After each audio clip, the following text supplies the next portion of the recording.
I should have known something was wrong when my own mother misspelled my name on the wedding invitation, but nothing prepared me for what happened when I walked into my brother's lavish reception and the waiter whispered, "Your table is next to the service area, ma'am."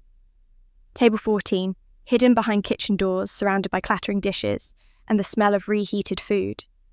The bride found me there, her designer dress rustling as she leaned close enough for me to smell her perfume. "Your poverty will shame us," she hissed. "Please, just leave, quietly." I was about to. I swear I was. Then a man in an expensive black suit sat down beside me like he owned the place. "Sorry I'm late," he said loud enough for nearby guests to hear. His smile was devastatingly confident. "Let's pretend we're together." I didn't know him. I'd never seen him before in my life. But when my brother looked down from the head table and saw us sitting there together, his face went absolutely white. That's when I realised this wedding was about to become very, very interesting. And trust me, what happened next? Nobody saw it coming. My name is Angela Stewart. I'm 38 years old, and I've spent the last decade of my life as a senior investment advisor at Richardson & Associates, one of the most prestigious financial firms in Manhattan. But if you ask my family what I do for a living, they tell you I'm just some struggling office worker who can barely make rent. And I've let them believe that lie for longer than I care to admit. This morning started like any other Saturday. I woke up in my small studio apartment in Queens, the kind of place with creaky floorboards and a radiator that clangs like it's angry at the world. I made myself a simple breakfast black coffee and toast with butter. No fancy espresso machine, no organic avocado spread, just the basics. As I ate at my second-hand kitchen table, I watched the early morning light filter through my one window, and I thought about the choices that had brought me here. My closet tells two different stories. On the left side hang my everyday clothes, simple cotton dresses, worn jeans, practical sweaters from Target. But push those aside and you'll find the hidden section. 3 Armani suits, 2 pairs of Jimmy Choo heels, and a collection of silk blouses that cost more than most people spend on groceries in a month. Those are my work clothes. The clothes I wear when I'm managing 8-figure portfolios and advising clients who trust me with their life savings. But my family has never seen that side of me. To them, I'm just Angela, the disappointing daughter, who never quite measured up to my younger brother Noah. The truth is, I chose this double life deliberately. Years of being undervalued, of being told I wasn't smart enough or ambitious enough or simply enough taught me something important. Appearances deceive. I wanted to know who would love me for myself, not for what I could offer them. So, I kept my success quiet. I kept my apartment small. I kept myself invisible. 6 months ago, I was having my usual coffee at the cafe near my office when I noticed an elderly man at the next table. His hands were shaking as he held his phone, and I could see tears streaming down his weathered face. Something in his expression, raw desperation mixed with dignity, made me lean over and ask if he was all right. His name was Robert Cole, and his manufacturing company was about to go under. He'd built it from nothing over 40 years, employed 63 people who depended on him, and now the bank was calling in his loans. He needed $200,000 by the end of the week, or everything he'd worked for would disappear. I didn't know this man. I had no reason to trust him. But I'd spent my career learning to read people to see beyond the surface, and something in his eyes told me he was genuine. So, I wrote him a check. No contract, no interest, no collateral, just trust. He stared at that check like I'd handed him a miracle. "Why would you do this for a stranger?" he asked, his voice breaking. "Because sometimes people just need someone to believe in them," I told him. "Pay it forward when you can." He gripped my hand with both of his. "You're my angel," he said. "I promise you my son will know about this. He'll know what you did for us." I never expected to hear from him again. I certainly never expected that act of kindness would come back to save me when I needed it most. My phone buzzed on the table, pulling me back to the present moment. A text from Mother lit up the screen. Don't dress cheap at Noah's wedding. Don't embarrass us. If you can't arrive on time, don't come at all. I stared at those words for a long moment, feeling the familiar ache settle in my chest. Not an invitation. Not even a greeting. Just a warning. I should have known then that today was going to change everything. I set my phone face down on the table and took a deep breath. The wedding wasn't until 2:00, which gave me time to stop by the office first. Even on a Saturday, there was always work to be done, and frankly, I needed the distraction. I needed to spend a few hours in the place where I wasn't invisible, where my voice actually mattered. 40 minutes later, I stepped off the elevator on the 32nd floor of the Richardson & Associates building in Midtown Manhattan. The glass walls of my corner office greeted me with their familiar view of the city skyline. This was my domain, the place where Angela Stewart, Senior Investment Advisor, existed fully. No hiding, no pretending to be less than I was. My colleague Jennifer was already at her desk despite the weekend. She looked up as I passed and broke into a warm smile. "Angela, I heard the news about the Mitchell startup deal. $5 million in Series A, funding secured. That's incredible. You made that happen." I felt heat rise to my cheeks and waved off her enthusiasm. It was a team effort. The company had solid fundamentals. I just helped them see what was already there. "Stop being so modest," Jennifer laughed. "You have a gift for finding potential where others see risk. That's the third successful funding you've facilitated this quarter." I smiled, but changed the subject quickly. Praise had always made me uncomfortable, probably because I'd spent so much of my life being told I wasn't enough. Even now, with tangible proof of my competence surrounding me, the deals I'd closed, the clients who trusted me, the corner office, with my name on the door, some part of me still waited for someone to say it was all a mistake. As I settled at my desk and opened my laptop, an old memory surfaced sharp and unwelcome. I was 12 years old, sitting at the kitchen table doing homework, when I overheard my mother talking to her sister on the phone. "Noah is going to make us so proud," she'd said. "He's so bright, so charming. Everyone loves him." Then, almost as an afterthought, "Angela, well, she's just Angela. Only those who make their family proud deserve love, and I'm afraid she's never going to be special like her brother." Those words had carved themselves into my heart like initials in wet concrete. They hardened their permanent. That same year, my mother had gone through all our family photographs with a pair of scissors. I'd watched from the doorway as she carefully cut me out of picture after picture, birthday parties, holidays, vacation snapshots. She kept the portions with Noah, my father and herself, creating a revised family history where I was simply absent. The edited photos went into the album. The pieces, with just me, ended up in the trash. I'd waited until everyone was asleep that night, then dug through the garbage and rescued those fragments. I still had one in my wallet now, a torn scrap showing 12-year-old me at the beach, my face partially cut away but my smile still visible. I'd kept it all these years as a reminder. Not of the pain exactly, but of survival. I was invisible to them, but I was still here, still real, still whole, even in pieces. I pulled out my wallet now and looked at that faded photograph. The edges were worn soft from years of carrying it with me.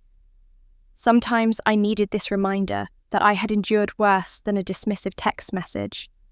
I had survived being erased from my own family story, and I had built a life anyway. A good life. A meaningful life.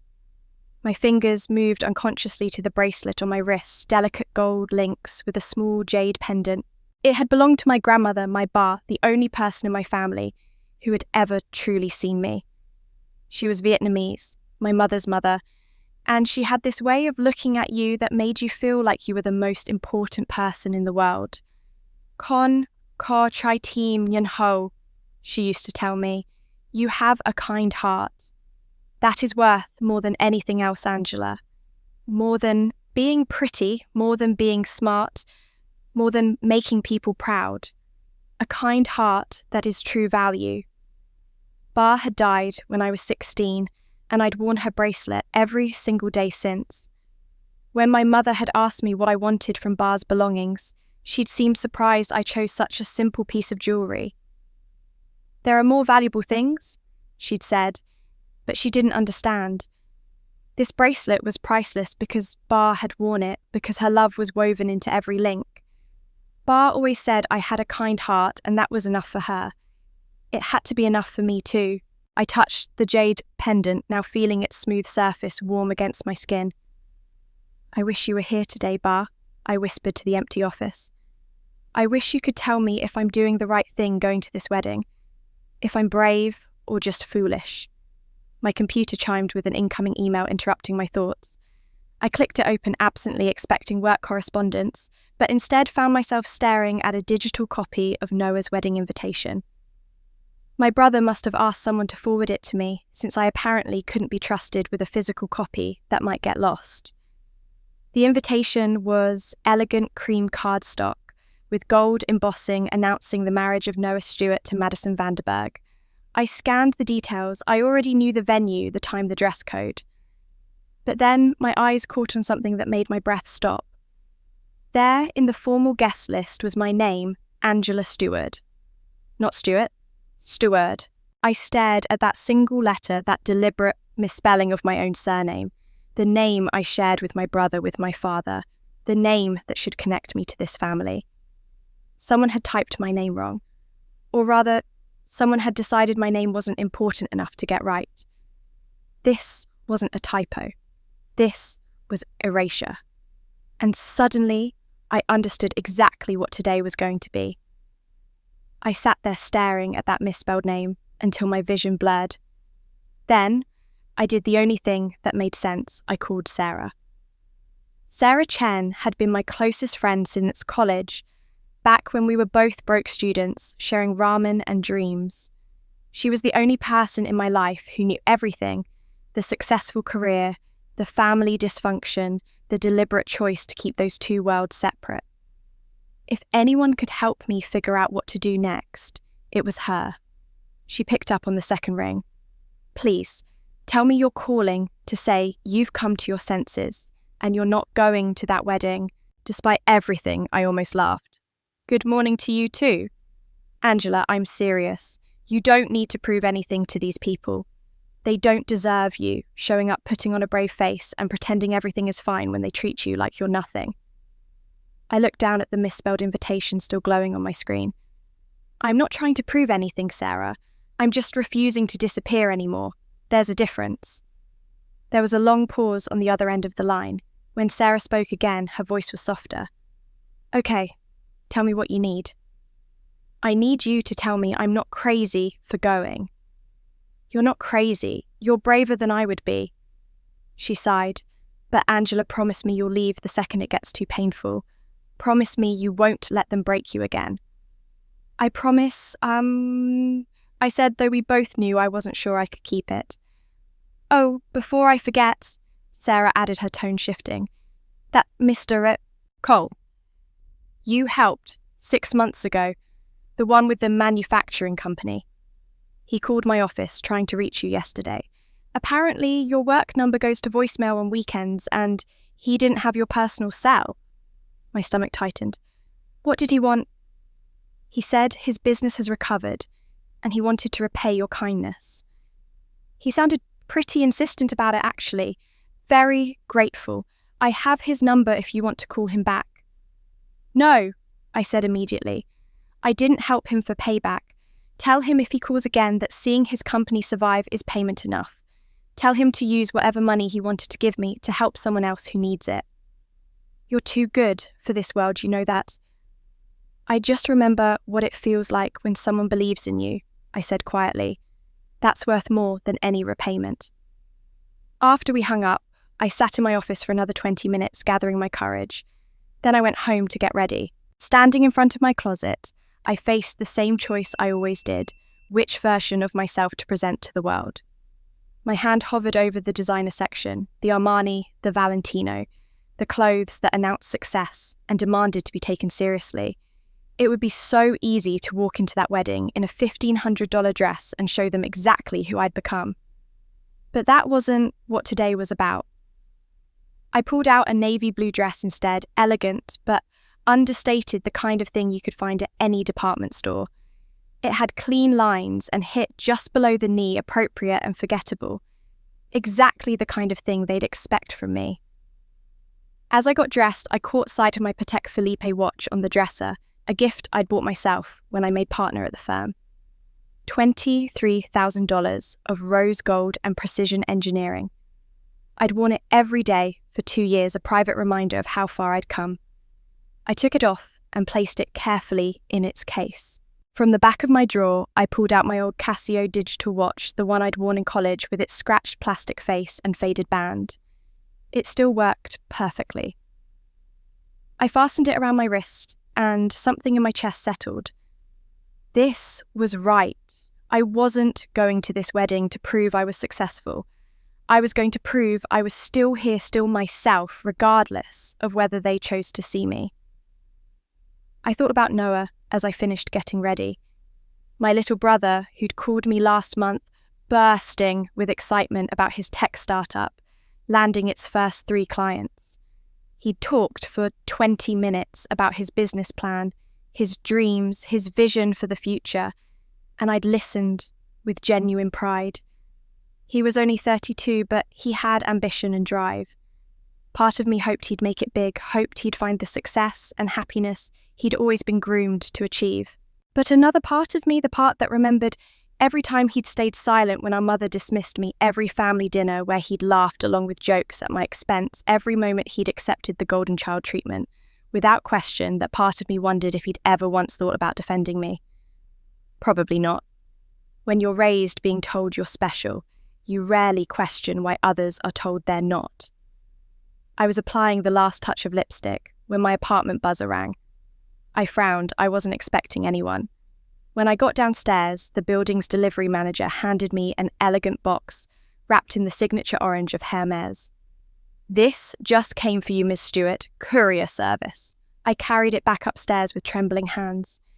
Inside, nestled in tissue paper, was a silk scarf, beautiful and undoubtedly expensive, with a pattern of delicate flowers in cream and gold. There was a small card tucked inside. The note was handwritten in elegant script, from someone grateful. "See you soon." No signature.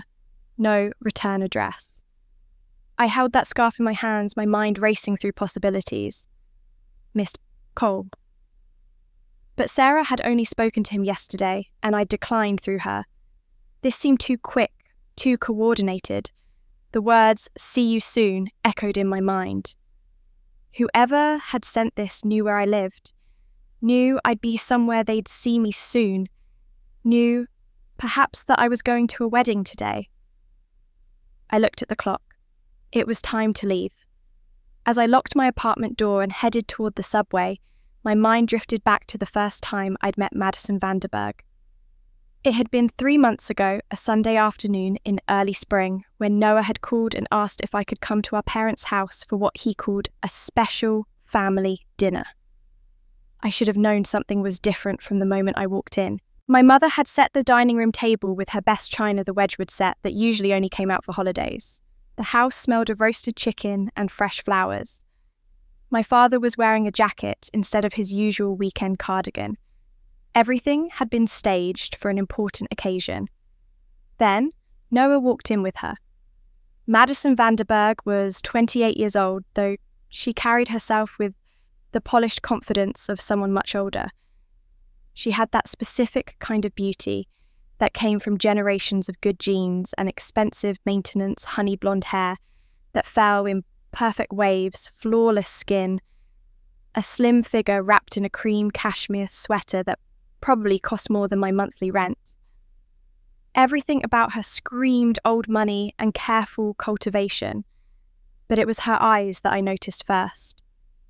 When Noah introduced us, Madison extended her hand with a practiced smile, and for just a moment, maybe half a second, her gaze swept over me from head to toe. It was an assessment, quick and thorough, the way you might glance at a piece of furniture to decide if it was worth keeping or belonged on the curb. In that fraction of a moment, I watched her catalogue everything, my simple cotton dress from Target, my worn flats, my lack of jewellery, except for Bar's bracelet. I watched her draw her conclusions. Then the smile brightened, became warmer and emptier all at once, and she said, "It's so lovely to meet you, Angela. Noah has told me so much about his family. Not about me, about his family, as if I were just part of the background scenery." We'd barely sat down for appetizers when Madison's mother arrived. Victoria Vanderberg swept into the house like she owned it, air-kissing my mother's cheeks and complimenting the decor with the kind of enthusiasm that somehow felt like criticism. She was in her early 50s, impeccably dressed in a charcoal suit that probably cost more than my car, with ice blonde hair, pulled back in a tight chignon that made her face look severe. "What a charming home," Victoria said, though her eyes were cataloguing everything with the same assessing look her daughter had given me. "So cosy." During dinner, Victoria asked questions. Lots of questions. They seemed casual at first, polite interest in my father's work history, my mother's volunteer activities, Noah's career trajectory. But I'd spent years analysing people's financial situations for a living, and I recognised an audit when I saw one. Victoria was evaluating assets, measuring worth, calculating potential. When the conversation turned to me, Madison leaned forward with that practiced smile. "Noah mentioned you work in an office, Angela. What do you do exactly?" I could have told her the truth. Could have said I was a senior investment advisor managing multi-million-dollar portfolios. Instead, I heard myself say, "Just administrative work, nothing exciting." "Oh, that's nice," Madison said in a tone that meant the exact opposite. "It must be so stable having a simple job like that. No stress, no pressure to perform." She reached over and patted my hand like I was a child who needed consoling. "Not everyone is cut out for high-powered careers." My mother jumped in before I could respond. "Angela has always been content with simple things. Not like Noah, he's the ambitious one in the family." She turned to Victoria with an eagerness that made my stomach clench. "Noah has such a bright future ahead of him. We're so proud." "As you should be," Victoria said, her eyes sharp on my mother's face. "A young man with prospects is a wonderful thing, though of course success often requires investment, resources, support." There was something in the way she said it, some weight to the words that made my mother's smile become strained. "Of course, we've always supported Noah in everything." Throughout the rest of dinner, I watched Victoria and Madison work the room like a choreographed performance. Madison touched Noah's arm at exactly the right moments, laughed at my father's jokes, complimented my mother's cooking. But every few minutes, Victoria would check her phone, and she and Madison would exchange glances, quick, meaningful looks that spoke of some private understanding. When my mother and Madison went to get dessert, I excused myself to use the bathroom. But as I walked down the hallway, I heard Victoria's voice coming from my father's study. The door was slightly ajar, and she was on her phone. "Don't worry," she was saying, her voice completely different from the warm tones she'd used at dinner, cold now businesslike. "When Madison marries that Noah boy, we'll have everything. This family owes us too much already." I froze in the hallway, my heart pounding. "The mother is desperate," Victoria continued. "She knows what will happen if they can't pay. The daughter is a non-entity, completely out of the picture. It's just a matter of getting the son locked down." A pause. "The debt trap is set. Make sure your daughter seals this deal. 2 more years, and we own everything." I heard her footsteps approaching the door, and I fled down the hallway, my mind reeling. By the time I returned to the dining room, my hands were shaking.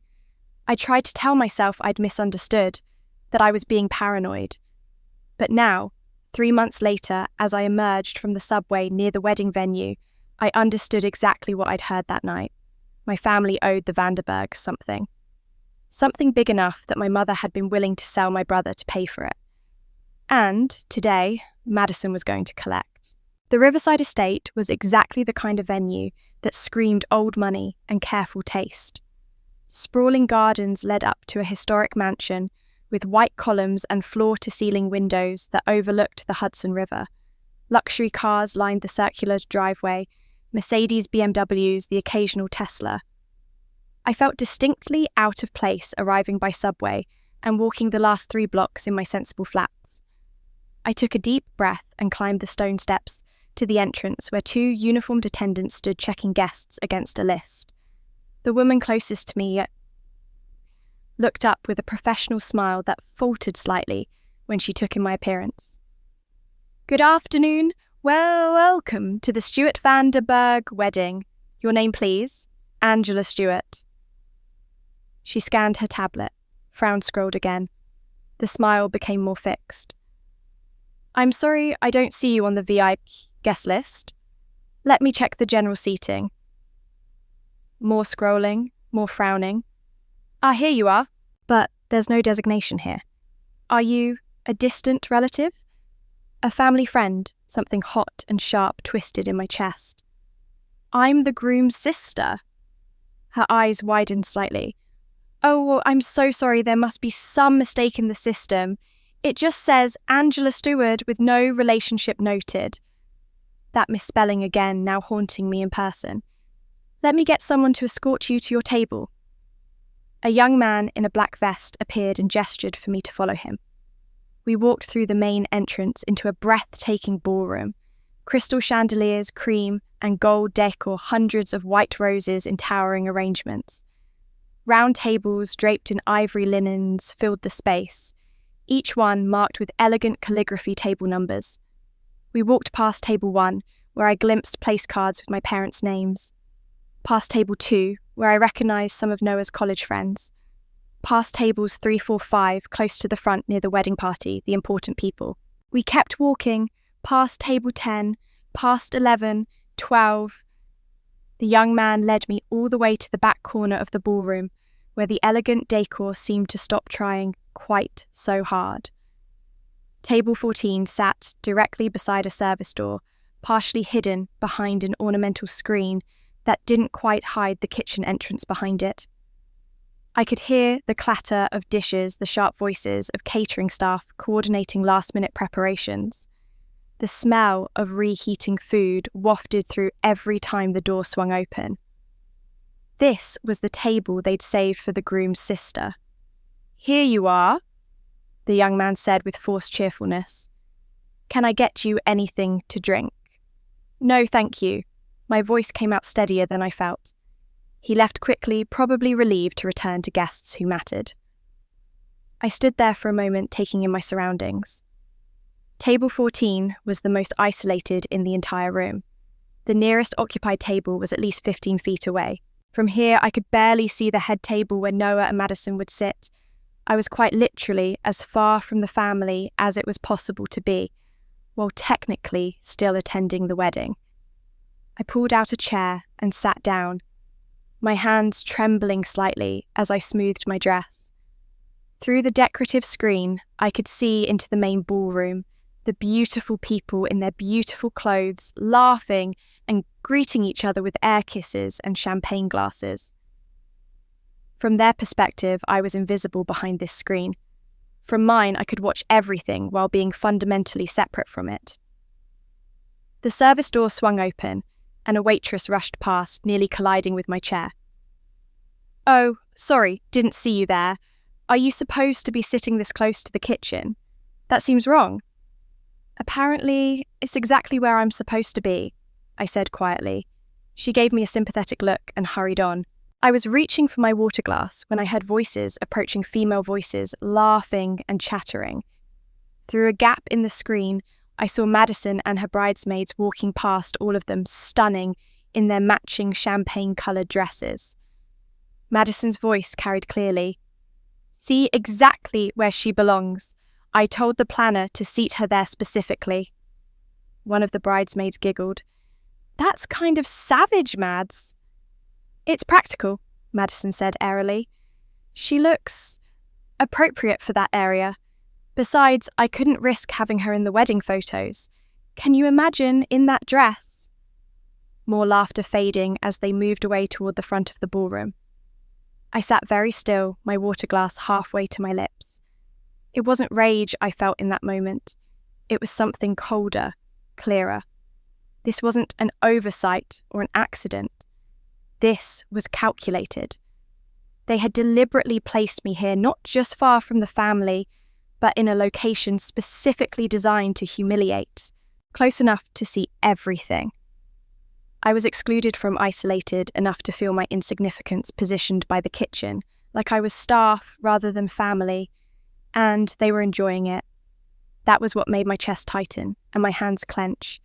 The pleasure in Madison's voice, the laughter of her friends. They had orchestrated my humiliation and were delighted by their own cruelty.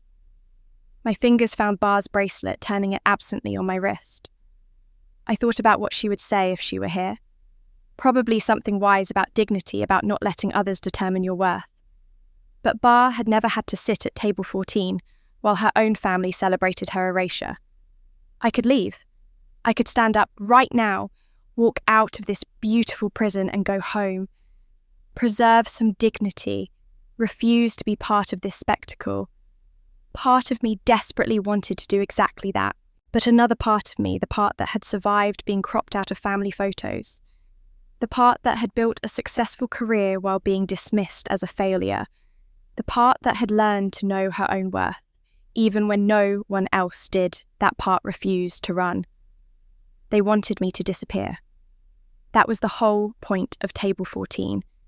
Make me so uncomfortable that I'd leave voluntarily, and then they could claim I'd chosen not to participate in Noah's special day. I wasn't going to give them that satisfaction.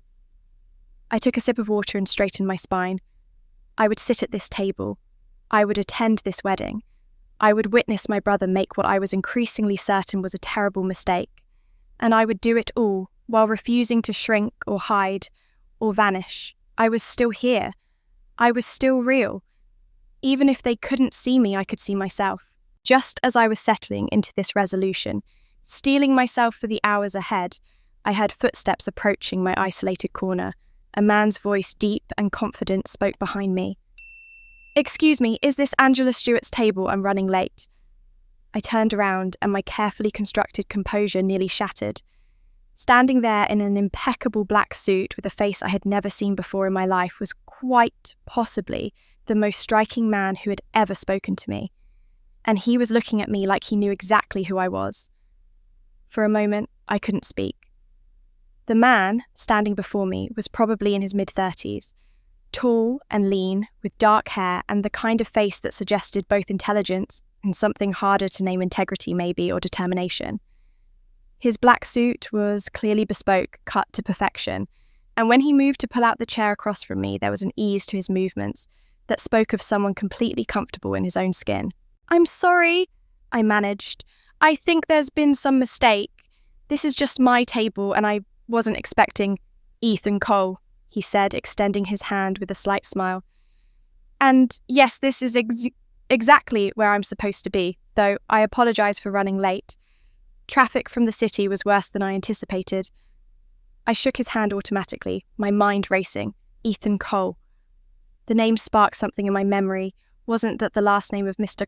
Cole, the man I'd helped 6 months ago? But that seemed impossible. I'd never told him where my family lived, never mentioned Noah's wedding, and Sarah had said he'd only called yesterday. "I don't understand," I said carefully. "How did you know to come here? How do you know my name?" Ethan settled into his chair with the relaxed confidence of someone who'd been invited to sit at the head table, not exiled to table 14 beside the kitchen. "I'm a friend of the family," he said, though something in his tone suggested he was being deliberately vague. "Or perhaps more accurately, I have connections to people in your life. I've never seen you before, and believe me, I went through the entire guest list in my head. Your name wasn't on it." "No," he agreed, his smile widening slightly. "I imagine it wasn't. Let's just say I have a talent for arriving where I'm needed." Before I could press him further, he leaned forward slightly, and his voice dropped to a tone that was meant only for me. "You don't deserve to be treated this way." The words hit me harder than they should have. Maybe it was because I'd spent the last hour being systematically degraded. Maybe it was because no one in my family had ever said anything like that to me. But hearing this stranger acknowledge what was being done to me made something crack in my carefully maintained composure. "How do you know me?" I asked more urgently this time. "Who told you about me?" "Not directly," Ethan said, his expression becoming gentler. "But my father speaks of you often. He has a great deal of respect for you, actually. When he learned about today, he felt you shouldn't have to face it alone." My mind was spinning. His father, Mr. Cole. It had to be. But how had he known about the wedding? How had he found me here before I could ask more questions? I noticed something changing in the room around us. Guests at nearby tables were glancing our way. Subtle looks, quick assessments. A woman in a peach dress whispered something to her companion, who turned to stare. Two men in expensive suits stood by the bar, their conversation pausing as they looked toward table 14. It took me a moment to understand what was happening. They weren't looking at me. They were looking at Ethan. There was something about him that commanded attention. It wasn't just the suit, though, that clearly spoke of serious money. It wasn't just his looks, though he was certainly striking. It was the way he carried himself, the posture of someone who was used to walking into rooms and being taken seriously, the kind of presence that made people wonder who you were and why they didn't already know you. Suddenly, table 14 didn't feel quite so much like exile. With Ethan sitting across from me looking completely at ease, it felt like he'd chosen to be here. And if someone like him had chosen this table, maybe it wasn't the punishment I thought it was. A server appeared at our table, not the same harried waitress who'd nearly collided with me earlier, but an older man with the bearing of a senior staff member. "Good afternoon, sir, madam. May I offer you champagne?" Ethan's demeanour shifted subtly. His voice, when he spoke, was polite but carried unmistakable authority. "We'll have champagne, yes. The Veuve Clicquot, if you have it. And could you ensure we're not disturbed by the kitchen traffic? Perhaps adjust that screen to provide more privacy." "Of course, sir. Right away." I watched in astonishment as the server actually moved the decorative screen, angling it so that while we could still see out into the ballroom, we were more shielded from the kitchen entrance. Another server appeared with champagne glasses and a bottle I recognised as significantly more expensive than what was being served to most guests. "How did you do that?" I asked when we were alone again. "Do what?" "Make them treat this table like it matters." Ethan's smile was wry. "Table 14 matters because you're sitting at it. I simply made sure they recognised that fact." He raised his champagne glass. "To refusing to disappear." I stared at him. Those were almost the exact words I'd said to Sarah on the phone this morning. There was no way he could have known that. "Unless your father," I said slowly. "Robert Cole, the manufacturing company. You're his son." "Guilty," Ethan said. "And before you ask why I'm here, the answer is simple. My father doesn't forget kindness, especially when it saves everything he's built. When he learned that the woman who'd saved him had a brother getting married into the Vanderberg family," he paused meaningfully. "Let's just say he had concerns." "Concerns about what?" "About a lot of things, but primarily about you being here alone, being treated as less than you are." His eyes met mine directly. "My father knows what you do for a living. He did his research after you helped him. He knows you're not the struggling office worker your family thinks you are." My heart was pounding.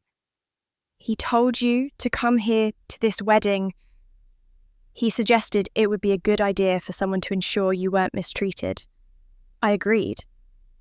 Ethan took a sip of his champagne. "Though I'm beginning to think I should have arrived earlier." I was about to respond when I noticed a commotion near the front of the ballroom.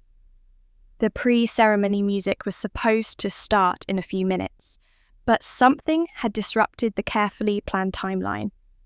Guests were turning to look at something, and there was a rising buzz of conversation. Then I saw him.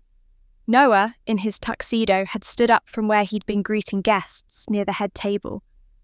He was staring directly at table 14 at me and Ethan, And even from this distance, I could see that his face had gone completely white. He started moving toward us, not walking, but almost running, pushing past guests with a mounting urgency that made people turn and stare. Madison appeared beside him, trying to grab his arm, but he shook her off. "Oh God," I whispered. "He's coming over here." "Good," Ethan said calmly, setting down his champagne glass. "Let him come." Noah reached our table slightly out of breath. His eyes darted between me and Ethan, confusion, and something that looked like fear crossing his face. "Angela," he said, his voice tight. "Who is this man?" I looked at my brother, really looked at him, and saw something I'd never seen before. Fear. Noah was afraid, though I couldn't understand why. What did it matter if I'd brought someone to his wedding? What difference could one unexpected guest possibly make? Unless it wasn't about the guest at all. Unless it was about me finally not being alone. Something shifted inside me in that moment. For 38 years, I'd been the one who apologized, who made myself smaller, who absorbed everyone else's discomfort and turned it inward. Not anymore. "You sent an invitation, Noah," I said, keeping my voice level and calm. "You didn't ask if I was bringing anyone. You didn't ask anything at all, actually. Ethan is my guest." Noah's eyes widened slightly. He looked like I'd slapped him. Maybe because it was the first time in our lives I'd ever spoken to him without deferring, without softening my words to make them easier for him to accept. "But you didn't RSVP with a +1, he said, his voice rising slightly. The seating chart put me at table 14 next to the kitchen," I interrupted quietly. "I think we both know there was plenty of room." A flush crept up Noah's neck. He opened his mouth to respond, but Ethan stood smoothly extending his hand with the easy confidence of someone who'd done this 1,000 times in boardrooms and social situations alike. "Ethan Cole," he said warmly, "congratulations on your wedding. This must be an exciting day for you." Noah automatically shook his hand, clearly thrown off balance by Ethan's professional courtesy. Thank you. I'm sorry, I don't think we've met. Are you a friend of Angela's?" "I am," Ethan said simply. "And I have to say, your sister is someone very special. You're fortunate to have her in your life." The words hung in the air between us. I watched Noah's face as he processed them, the genuine warmth in Ethan's tone, the way he'd spoken about me, as if I was someone who mattered, someone worth celebrating.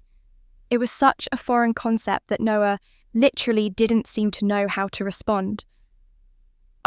Yes, of course. Angela is..." He trailed off, unable to finish the sentence. Unable to say I was special when he'd spent his entire life being told he was the special one, and I was just there. Before the awkward silence could stretch too long, I saw Madison approaching, her champagne-coloured bridesmaid dress rustling as she moved. She'd been watching from a distance, but now her curiosity had apparently overcome her desire to stay away from table 14. Her eyes were fixed on Ethan with the same assessing look she'd given me when we first met, except this time there was a wariness in her expression. "Darling," she said to Noah, sliding her hand possessively through his arm, "is everything all right? We're supposed to start lining up for the ceremony in 10 minutes. "Everything's fine," Noah said quickly. This is Ethan. He's Angela's guest. I was just surprised." Madison's gaze swept over Ethan again, more carefully this time. I could see her cataloguing details, the bespoke suit that probably cost $5,000, the Patek Philippe watch on his wrist that I recognised because I had one just like it in my jewellery box at home, the way he held himself with the unmistakable bearing of someone who moved in powerful circles. "We haven't met," Madison said, extending her hand with a smile that didn't reach her eyes. "I'm Madison the bride, and you are Mr. Cole," Ethan supplied, shaking her hand briefly. "Ethan Cole. I work in legal advisory in New York. I'm here to support Angela." Something flickered across Madison's face at the words legal advisory, a moment of tension that she quickly covered with another practiced smile. "How lovely! though I'm surprised Angela never mentioned she was bringing anyone. We try to keep our guest list quite managed. Last-minute decision, Ethan said easily. But I wouldn't have missed it. Family occasions are so important, don't you think? The emphasis he put on the word family was subtle but deliberate. Madison caught it. I saw her posture stiffen slightly, saw her eyes narrow just a fraction before she recovered her composure. Of course, she said. Well, we're delighted to have you, though I hope you'll understand if the seating is a bit improvised. Her gaze flicked dismissively to table 14, making it clear she knew exactly where I'd been placed and why. The table is perfect, Ethan said, his tone pleasant but firm. Angela and I will be quite comfortable here.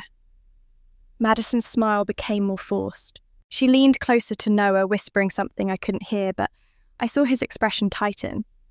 He nodded once, and Madison's eyes found someone across the room. I followed her gaze and saw Victoria Vanderberg standing near the head table, watching our little gathering with intense focus. Madison made a small gesture, just a slight tilt of her head, and Victoria immediately began moving toward us, her champagne glass held like a weapon. We should get back, Noah said abruptly to Madison. The ceremony coordinator was looking for you. In a moment, Madison said, still watching Ethan. I just want to make sure our unexpected guest has everything he needs. I assure you, I'm well taken care of, Ethan said. Angela is an excellent host. The way he said it, as if I were the one in charge here, as if this were my event to manage, made Madison's jaw tighten almost imperceptibly.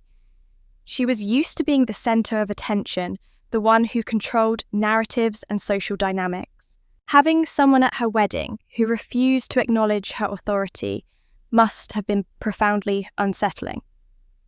Victoria arrived in a cloud of expensive perfume, her ice blue eyes moving between Ethan and me with calculating precision. Is there a problem here? No problem at all, Madison said, though her voice was tight.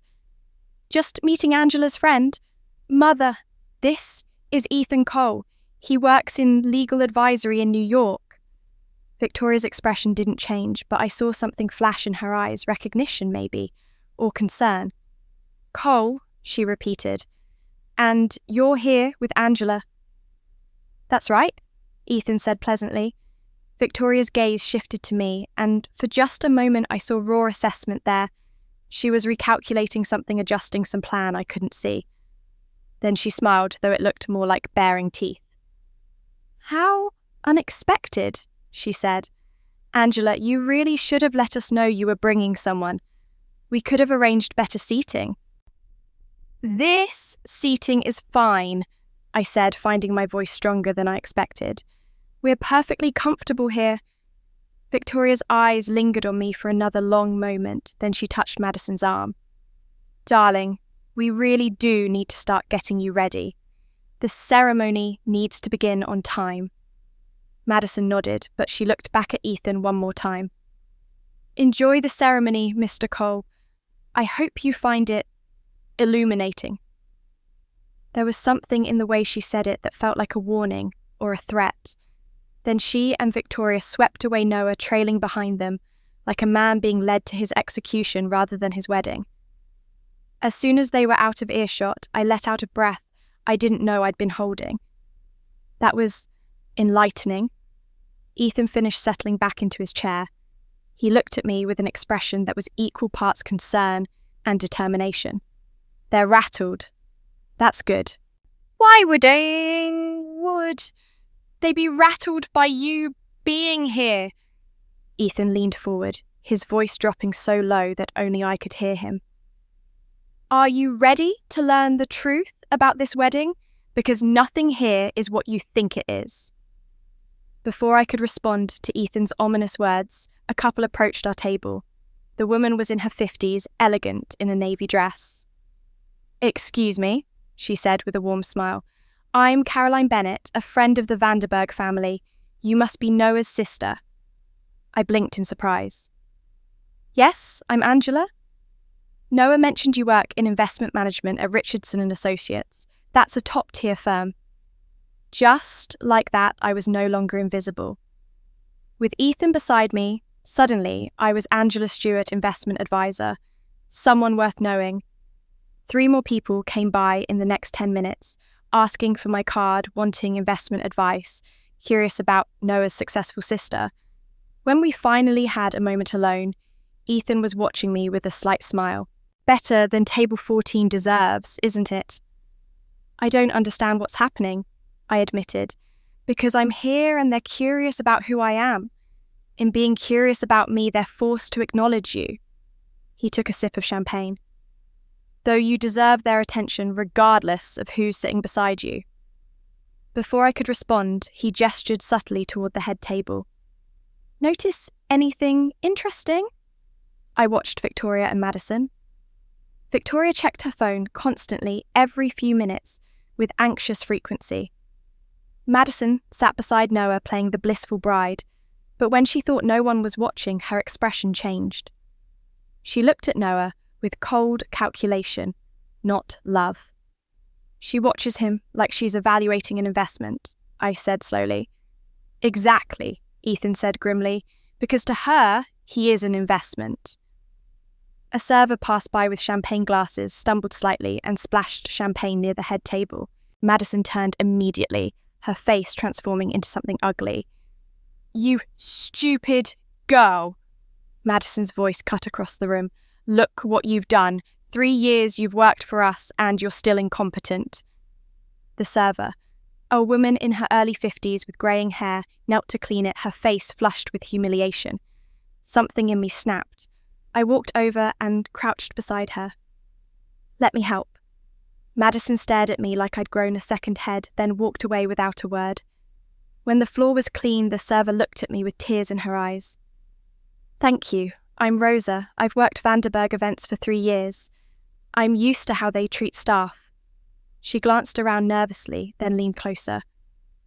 I've seen things miss, things I wish I hadn't. A chill ran down my spine. What kind of things? Rosa's eyes darted toward Victoria and Madison. I can't talk here, but you seem kind, and I saw where they put you at table 14. I know what that means. She pressed a card into my hand with a phone number. If you ever need the truth about this family, call me. A supervisor called her name and Rosa hurried away. I slipped the card into my purse. When I returned to table 14, Ethan watched me carefully. That was kind of you.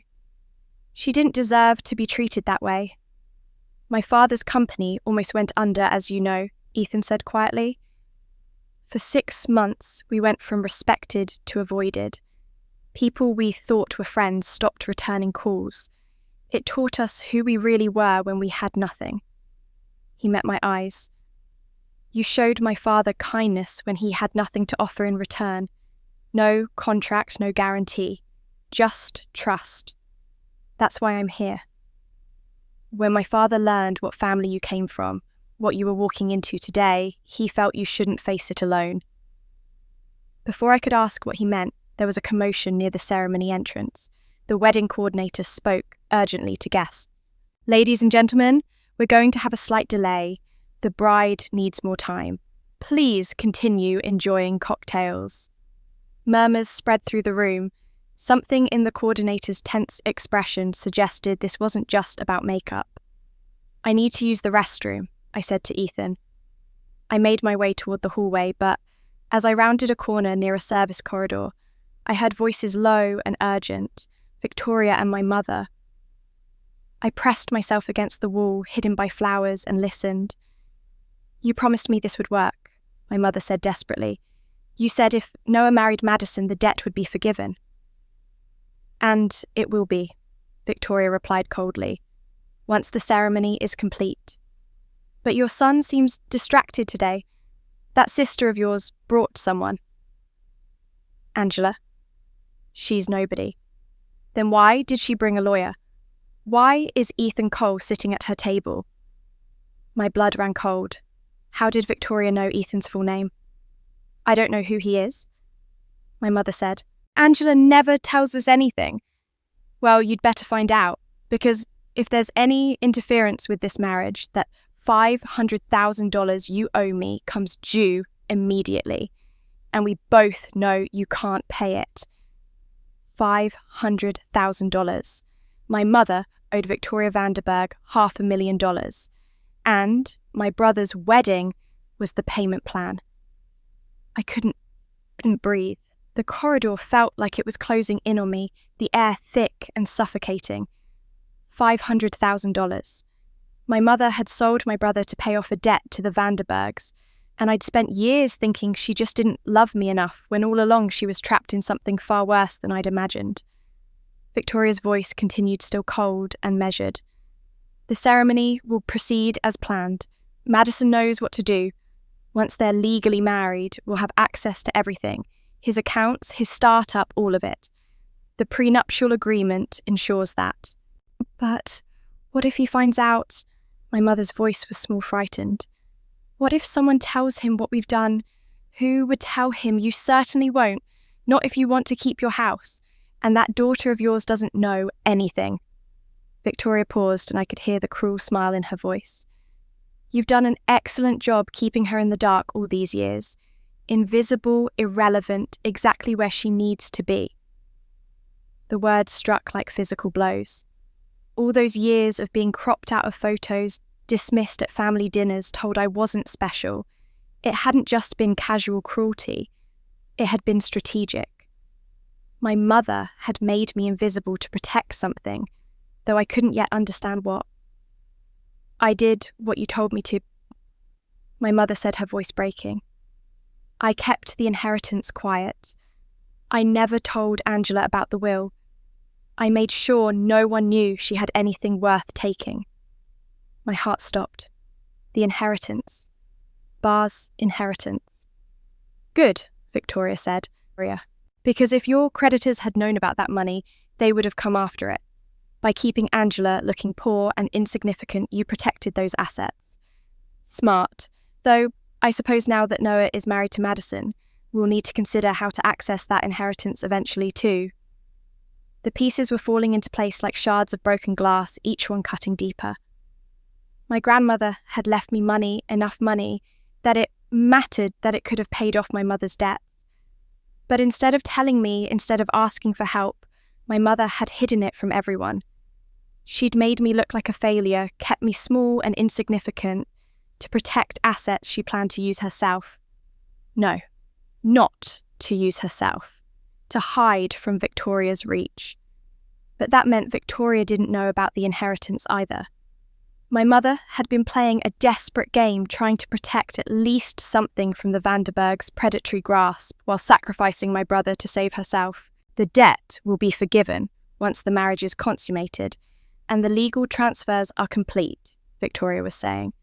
But understand this, if anything goes wrong, if this wedding doesn't happen, that $500,000 comes due in 30 days, with interest, and we both know you don't have it. Nothing will go wrong, my mother whispered. I promise. Noah will marry Madison.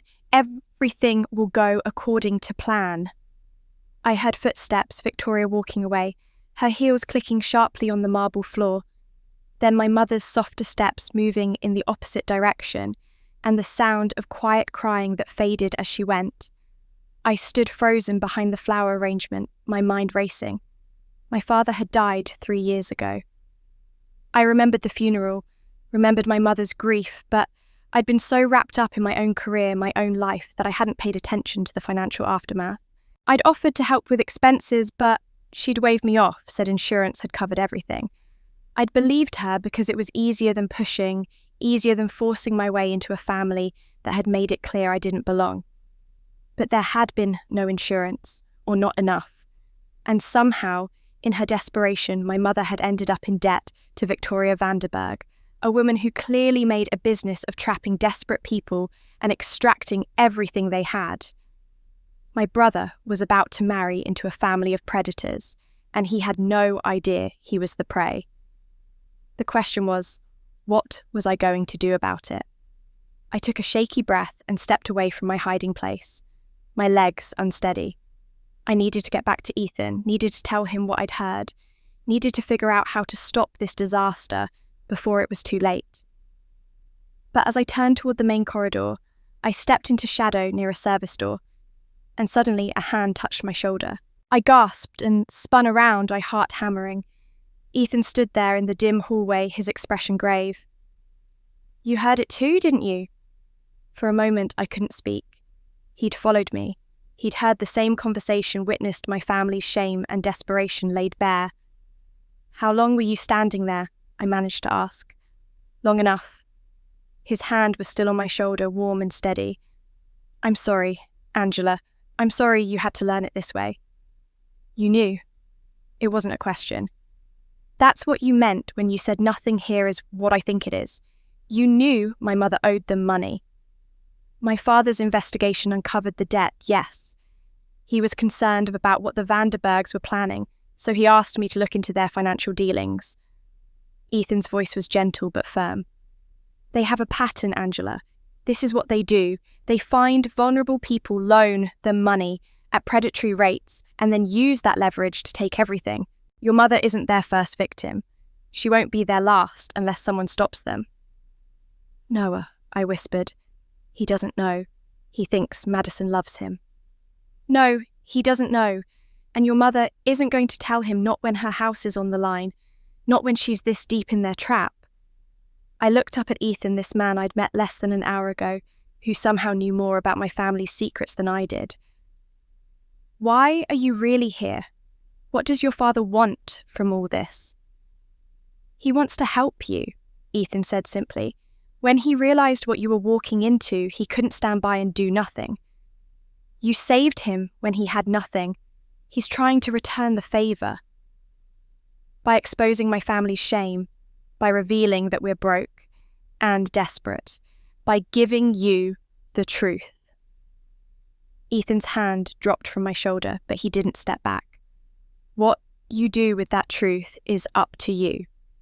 But you deserve to know what's really happening here. You deserve to make an informed choice about whether to let this wedding continue." I touched Bar's bracelet, twisting it on my wrist. My grandmother had tried to protect me, had left me an inheritance. My mother had hidden. But why? To keep it safe from creditors, or to keep it for herself? "There's more, isn't there?" I asked. "You said my mother was protecting assets by keeping me invisible." "What assets?" "Well..." Ethan hesitated, and in that hesitation, I knew the answer was going to change everything.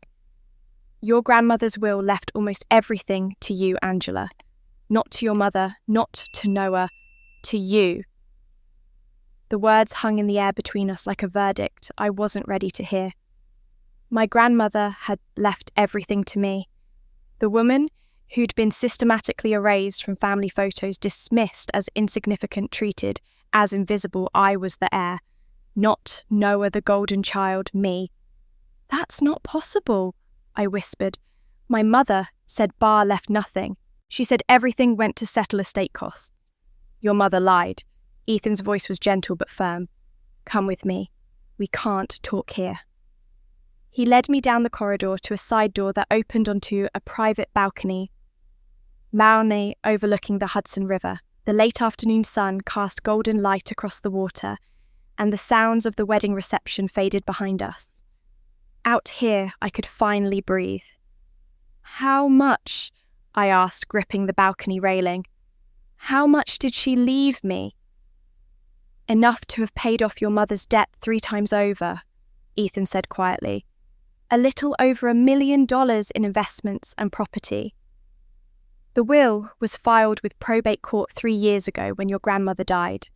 It's public record, Angela. Your mother was named executor, but you were the primary beneficiary." I thought about the past 3 years. My grandmother had died just months before my father. I'd been grieving, wrapped up in work, and when my mother said there was no inheritance, I'd simply accepted it. I hadn't thought to check court records. I hadn't thought to question her. Why didn't she tell me? The question came out broken. If she needed money that badly, why didn't she just ask me for help? I would have given her everything. Because then she'd have to admit how desperate she was. She'd have to admit that your father left them in financial ruin, that she'd made terrible decisions trying to fix it, that she'd borrowed from predators. Ethan turned to face me. And maybe because some part of her couldn't stand the idea that you, the daughter she'd spent years diminishing, had more resources than she did. The truth of it cut deep. My mother had hidden my inheritance not just to protect it from creditors, but to protect her own pride. She'd rather sell her son into a predatory marriage than ask her dismissed daughter for help. "Tell me everything," I said. "Tell me why you're really here." Ethan took a breath. "6 months ago, you met a desperate old man at a cafe.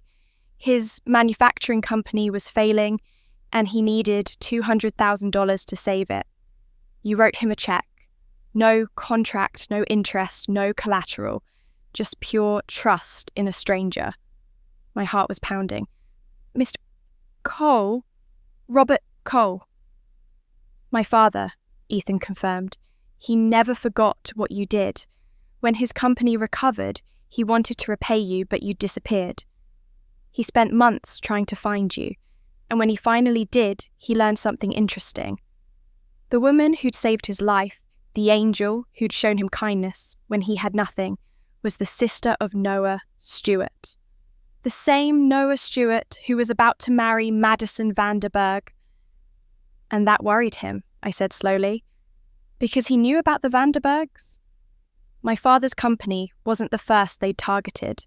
Before they moved into arranged marriages, they used predatory lending to destroy businesses. My father did his research after his own close call. The Vanderberg family has a reputation in legal circles, Angela. They've destroyed at least 3 families that we know of through strategic marriages, fraudulent prenuptial agreements, and divorces that leave their victims with nothing.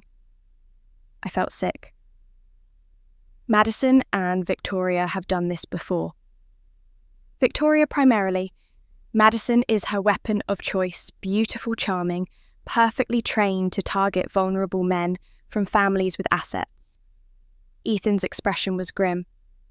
They find someone like Noah, successful but naive from a family with something to take, and they engineer a courtship. Victoria establishes financial leverage over the family, usually through strategic loans. Then, Madison secures the marriage with a prenuptial agreement designed to transfer assets. Once they're married, they systematically strip everything of value, then file for divorce and move on to the next target. And my brother has no idea. The words tasted bitter. He thinks Madison loves him. He has no idea, Ethan confirmed. And your mother isn't going to tell him because she's trapped. Victoria has her house, her financial security, everything she has left hanging over her head. If this wedding doesn't happen, your mother loses it all. I turned back to the river, watching the water flow past. Everything made terrible sense now. The rushed engagement, my mother's desperate attachment to Madison Victoria's constant presence and control, the way they'd orchestrated this entire event down to seating me at table 14. This wasn't a wedding. It was a hostile takeover. "Why didn't you just tell me all this from the beginning?" I asked. "Why the mystery, the cryptic warnings?" "Because I needed you to see it yourself first," Ethan said. "If I'd walked up to you at table 14 and announced that your brother's wedding was a scam, that your mother had sold him to pay off debt, that you were secretly wealthy, would you have believed me? Or would you have thought I was some crazy person trying to destroy your family?" He was right. I would have dismissed him as delusional. "Your brother is in danger," Ethan continued. "Your whole family is being manipulated by professionals who've done this before and gotten away with it. But I need time to gather ironclad evidence, the prenuptial agreement, financial records, documentation of their pattern of behaviour. Can you trust me to do that?" I looked at this man I'd known for less than 2 hours, who somehow understood my family's darkest secrets, who'd shown up at my lowest moment to offer help I hadn't known I needed. "I don't have much choice, do I?" "You always have choices, Angela. You could walk away right now. Let the wedding happen. Let Noah make his own mistakes. You've been invisible to this family for years. You could just stay invisible. He was testing me, I realized, seeing if I'd choose the easy path of continued erasure or the harder path of standing up. No, I said quietly. I'm done being invisible. Ethan smiled slightly. Good, because I think we're about to... He was cut off by the sound of music stopping abruptly in the ballroom. Through the glass doors, I could see the guests turning toward the front of the room, murmuring in confusion. Then, Madison's voice came through the sound system, amplified and sweet as poison. Before we continue with the ceremony, there's something I need to address. Ethan and I exchanged a look. Whatever was about to happen, it wasn't part of the planned schedule. We moved quickly back inside, slipping through the side door into the ballroom. I could see Madison standing at the front, microphone in hand, her smile practiced and perfect. Victoria stood just behind her, and my mother was at a nearby table, her face pale with what looked like fear. Madison's eyes scanned the room and landed directly on me. Some of you may have noticed that we have an unexpected guest today, she said, her voice carrying that same sweet tone that somehow felt like a threat. Someone who brought a stranger to our intimate family celebration without permission. Every eye in the room turned to table 14, to me. I think it's important we all understand who we're celebrating with today, Madison continued. Transparency is so important in family, don't you think? My hands gripped the edge of table 14 so hard my knuckles went white. Every person in that ballroom was staring at me, 150 pairs of eyes, assessing, judging, waiting to see what the invisible sister had done to warrant public calling out at her own brother's wedding. Madison's smile never wavered. She looked radiant in her wedding gown, the picture of gracious bride, but I could see the calculation in her eyes. This wasn't spontaneous. This was planned.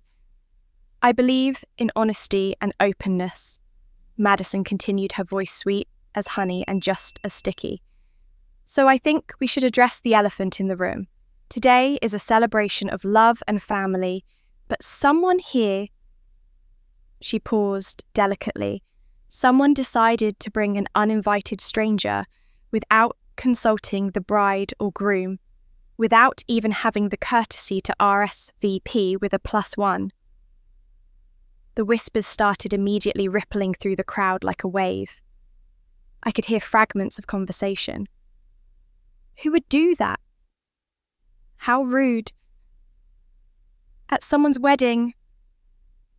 I'm not naming names, Madison said, though her gaze remained fixed on me, making it abundantly clear exactly who she meant. But I think we all deserve to know who we're celebrating with today. This is meant to be an intimate family gathering, and unexpected guests can be disruptive. My throat felt tight. This was table 14 all over again, but worse. At least before I'd been invisible. Now I was visible in the worst possible way as the rule breaker, the inappropriate family member who'd brought chaos to someone else's perfect day. I saw my mother stand up from her table near the front. For one brief, foolish moment, I thought she might defend me, that she might say something, anything, to stop this public humiliation. Instead, she turned to face me with an expression of pained disappointment. Madison is right, my mother said, her voice carrying across the now silent ballroom. Angela, you really shouldn't have brought someone without permission. You knew this was a carefully planned event. You knew the guest list was finalised months ago. The betrayal hit me like a physical blow. My own mother was joining the attack, throwing me under the bus to protect herself, to appease Victoria and keep her house and her secrets safe. I'm sure it was just thoughtlessness, my mother continued, still performing for the crowd. Angela has never been very good with social protocols. She doesn't attend many events, so she probably didn't realise how inappropriate this was. Each word was a knife. Thoughtless, inappropriate, socially inept. All the things I'd been called my entire life now being used as weapons in front of everyone who mattered. I looked toward the head table, desperate for Noah to say something, to defend me the way Ethan had defended me earlier. Noah stood there in his tuxedo, frozen, his face a mixture of discomfort and confusion. His eyes met mine for just a moment, and I saw him waver. I saw the moment where he could have chosen to be my brother, to stand up for me. Instead, he looked away. He looked down at his hands at the floor, anywhere but at me. The message was clear. He wasn't going to save me. He was going to let them destroy me, because that was easier than risking his perfect day, his perfect bride, his perfect life. The room's atmosphere had shifted entirely. Where there had been curiosity and polite interest when Ethan first arrived, now there was hostility. Guests were whispering behind their hands, shooting disapproving looks toward table 14. Some of the same people who'd approached me earlier to ask about investments were now pointedly looking away. I was alone again. Invisible, except now my invisibility was marked by shame instead of simple dismissal. Except I wasn't alone. Ethan sat beside me, completely calm, his posture relaxed but alert. He hadn't moved, hadn't flinched. While everyone else in the room was joining the pile-on, treating me like I'd committed some unforgivable social sin, Ethan remained steady beside me. "Should I leave?" I whispered to him, my voice barely audible. "Is that what you want to do?" he asked quietly. I thought about it. Thought about standing up, walking out, preserving what little dignity I had left. It would be so easy. They wanted me to leave. That was the whole point of this public shaming. Madison wanted me gone, my mother wanted me silent, and Noah wanted to pretend I didn't exist. But then I thought about what leaving would mean. It would mean Noah would marry Madison without knowing the truth. It would mean Victoria would win. It would mean I'd spent 38 years being invisible, and I'd chosen to stay invisible when it mattered most. "No," I said louder this time. "I don't want to leave." Ethan nodded slightly, a ghost of a smile on his lips. Then he stood, and the movement was so smooth and confident that it commanded immediate attention. The whispers died down. Madison faltered mid-sentence, whatever she'd been about to say next dying on her lips. Victoria's eyes narrowed dangerously. Ethan's voice when he spoke was calm, but carried across the entire ballroom with unmistakable authority. "I apologize for any disruption my presence may have caused." He paused, letting the apology settle, letting people think that was the end of it. Madison's smile started to return triumphant. "My name is Ethan Cole," he continued. "I'm a senior partner at Cole & Associates legal firm in Manhattan." The name clearly meant something to some of the guests. I saw recognition flash across several faces, saw people sit up straighter, pay closer attention. "I'm here today," Ethan said, his tone still perfectly pleasant, "because there's something critically important this family needs to know before this ceremony proceeds." The room went absolutely silent. Even the catering staff in the kitchen seemed to have stopped moving. Madison's smile froze in place. Victoria moved forward slightly, her face a mask of controlled fury. My mother looked like she might faint. "Mr. Cole," Victoria said, her voice icy, "I don't know what you think you're doing, but this is a private family event. Whatever legal matter you think needs addressing can wait until—" "I'm afraid it can't wait, Mrs. Vanderberg," Ethan interrupted smoothly. "Not when it directly concerns the validity and integrity of the marriage contract your daughter is about to enter." A collective gasp went through the crowd. This wasn't a social faux pas anymore. This was something else entirely. Noah stepped forward, his face pale. "What are you talking about? What marriage contract?" Ethan looked at him with something like sympathy. "The prenuptial agreement you signed 2 weeks ago, Mr. Stewart. I believe there are some terms in that document you need to understand before you proceed with this wedding." Noah's face went from pale to ashen. "What are you talking about?" "The prenup was standard protection. My lawyer said it was just to protect both parties' assets in case—" He stopped, looking at Madison with growing confusion. "What terms? What don't I understand?" Ethan pulled out a tablet from his jacket pocket with the smooth efficiency of someone who'd anticipated this exact moment. May I? He asked Noah, not Victoria or Madison. I'd like to show everyone what you actually signed. Noah nodded mutely and Ethan tapped the screen a few times. Suddenly the document appeared on the large display screen that had been set up near the ceremony area, the same screen that was supposed to show their wedding photos during the reception. The prenuptial agreement filled the screen in crisp, clear text. I watched as guests leaned forward in their seats, squinting to read the legal language. Ethan's voice remained calm and professional, like he was presenting evidence in a courtroom. 2 weeks ago, Noah Stewart signed this prenuptial agreement. I have the actual contract here provided to me by Mr. Stewart himself earlier today, when I explained my concerns. He paused, letting that sink in. Noah had given him permission. This wasn't stolen or obtained illegally. If you'll direct your attention to Section 7, subsection C. He highlighted a portion of the text, and I felt my stomach drop as I read it. In the event of dissolution of marriage within 5 years of wedding date, all assets acquired before and during marriage, including, but not limited to, real property business interests, investment accounts, and intellectual property rights, shall be considered marital property subject to equitable distribution as defined in subsection D, which grants primary ownership to Party B, that's Madison Vanderburg, with Party A retaining no more than 15% of total assessed value. The crowd erupted in gasps and shocked murmurs. That wasn't a prenup. That was a transfer of ownership disguised as marriage protection. Noah's voice rose above the noise, shaking with disbelief. I never signed that. That's not what they told me it said. What did they tell you? Ethan asked gently. They said... Noah turned to Madison, his eyes wild. Your lawyer said this was standard insurance paperwork. He said it protected both of us, that if anything happened, we'd each keep what we brought into the marriage. That's exactly right, Madison said quickly, her composure cracking slightly. You're misreading it, Noah. The lawyer explained. The lawyer who reviewed this for Noah, Ethan interrupted smoothly, was recommended by Victoria Vanderburg. His name is Marcus Whitmore, and I've taken the liberty of investigating his background. Mr. Whitmore has been involved in 3 previous marriage contracts with identical language, all of which resulted in divorces within 5 years that left the non-Vanderburg party financially devastated. He tapped his tablet again, and 3 more documents appeared on the screen. Previous prenuptial agreements, nearly identical language, different names.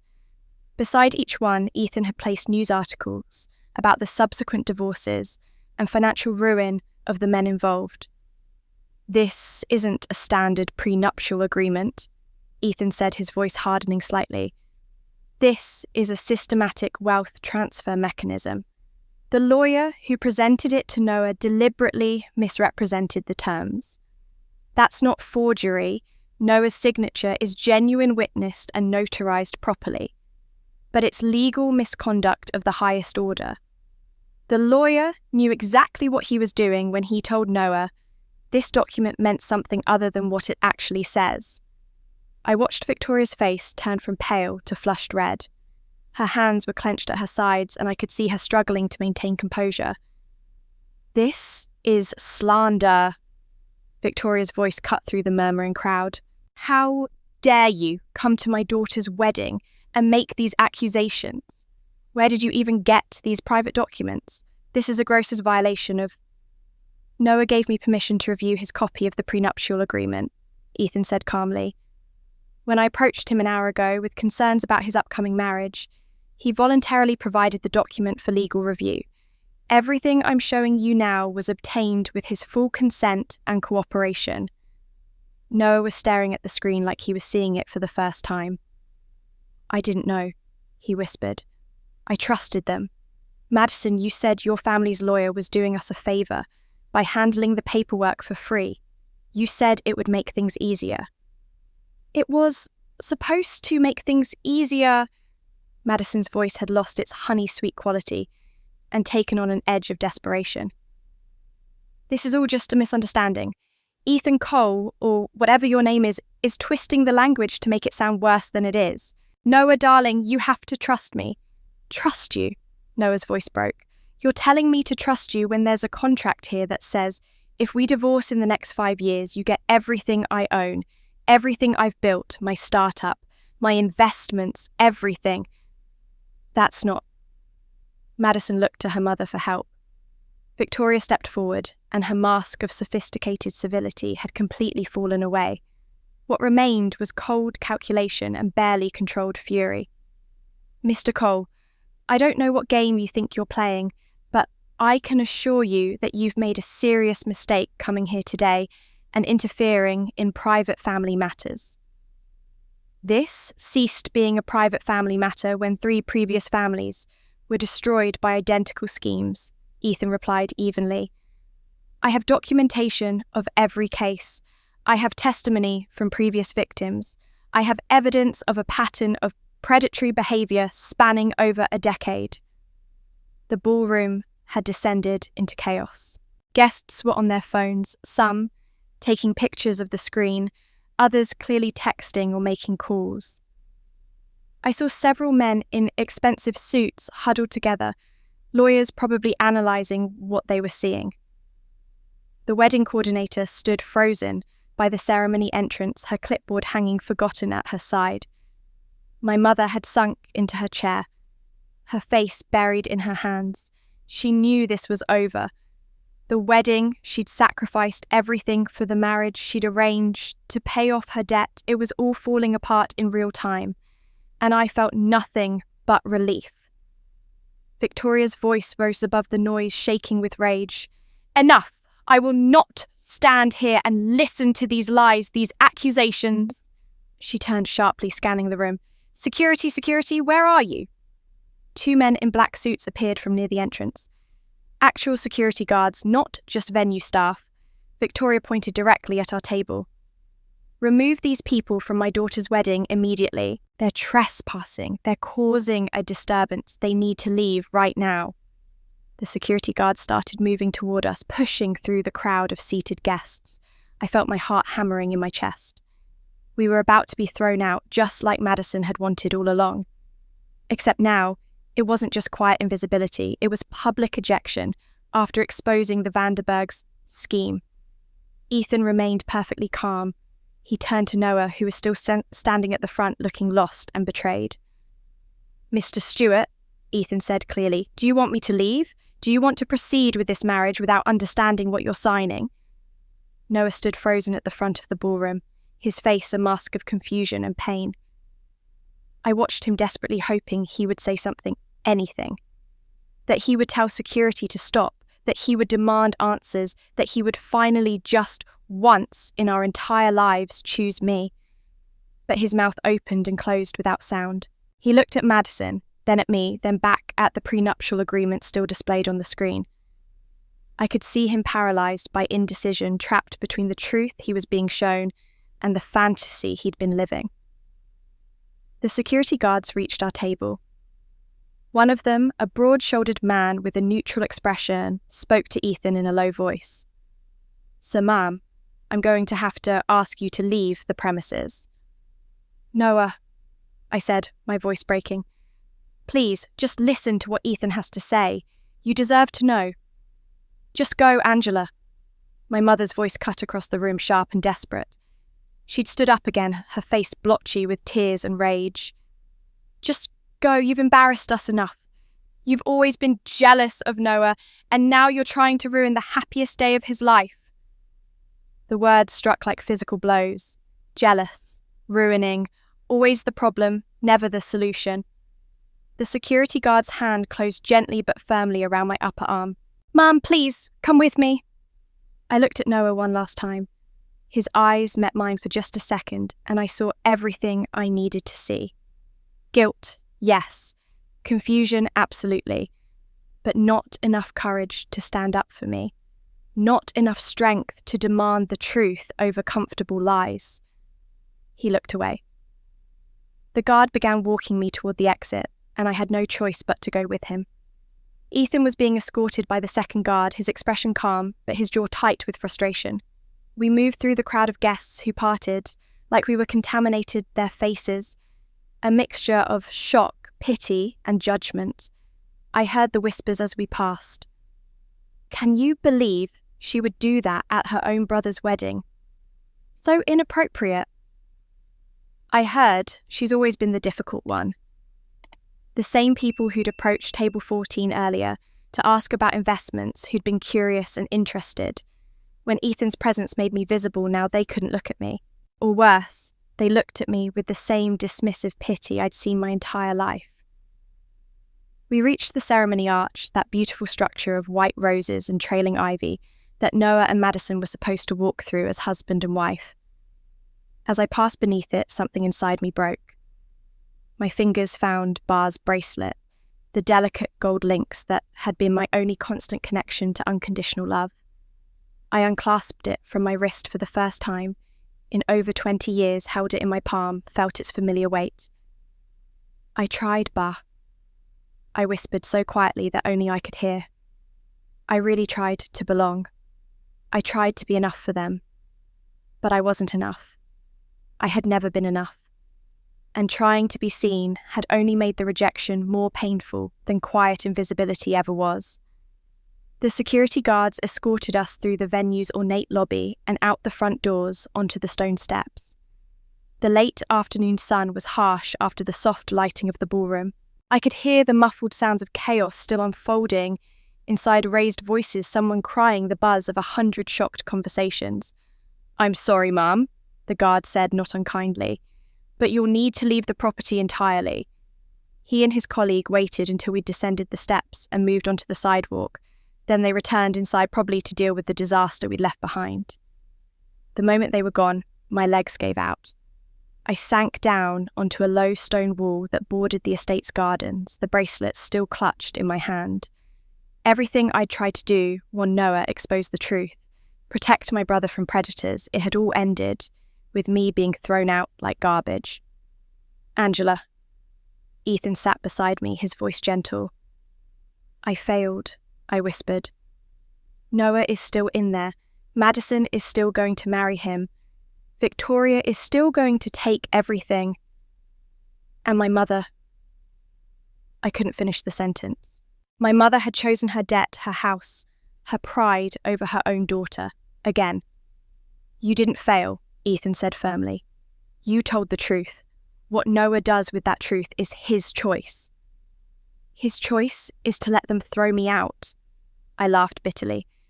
Just like it's always been his choice to stay silent when they diminish me, to look away when they hurt me. I thought, maybe this time, maybe if the stakes were high enough, he'd finally stand up for me, but he didn't. "I know." Ethan's hand found mine, the one not clutching the bracelet. "I'm sorry." We sat in silence for a moment. I could hear birds singing in the garden, the distant sound of traffic, the normal sounds of a Saturday evening. Inside that building, my brother was making a choice that would destroy him, and I was powerless to stop it. Maybe my mother was right. Maybe I should have stayed invisible. At least when I was invisible, I didn't have to feel the pain of being actively rejected. At least when I expected nothing, I couldn't be disappointed. "I should go home," I said dully. "There's nothing else I can do here." I started to stand, but Ethan's hand on my arm stopped me. "Wait, listen." I heard rapid footsteps on the stone path, someone running. I looked up and saw Rosa, the server who Madison had berated earlier, rushing toward us. Her face was flushed and she was slightly out of breath. "Miss Angela," she called. "Wait, please, wait." She reached us, holding out her phone with shaking hands. "I have something you need, something I recorded yesterday during the rehearsal dinner." I stared at the phone, not understanding. "What?" "Just listen," Rosa said urgently. She pressed play and suddenly voices filled the quiet evening air. Victoria's voice cold and calculating. "Once they're married and the pregnancy is confirmed, we'll have complete control. The child support and custody arrangements alone will keep him trapped for years." Madison's voice younger, but equally ruthless. "And the business clause in the prenup means we can force him out of his own startup once the divorce is filed. We'll own 70%.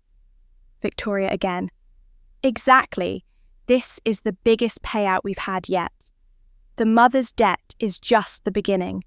By the time we're done with the Stewart family, we'll have stripped everything of value. The recording continued, laying out their entire scheme in cold, brutal detail.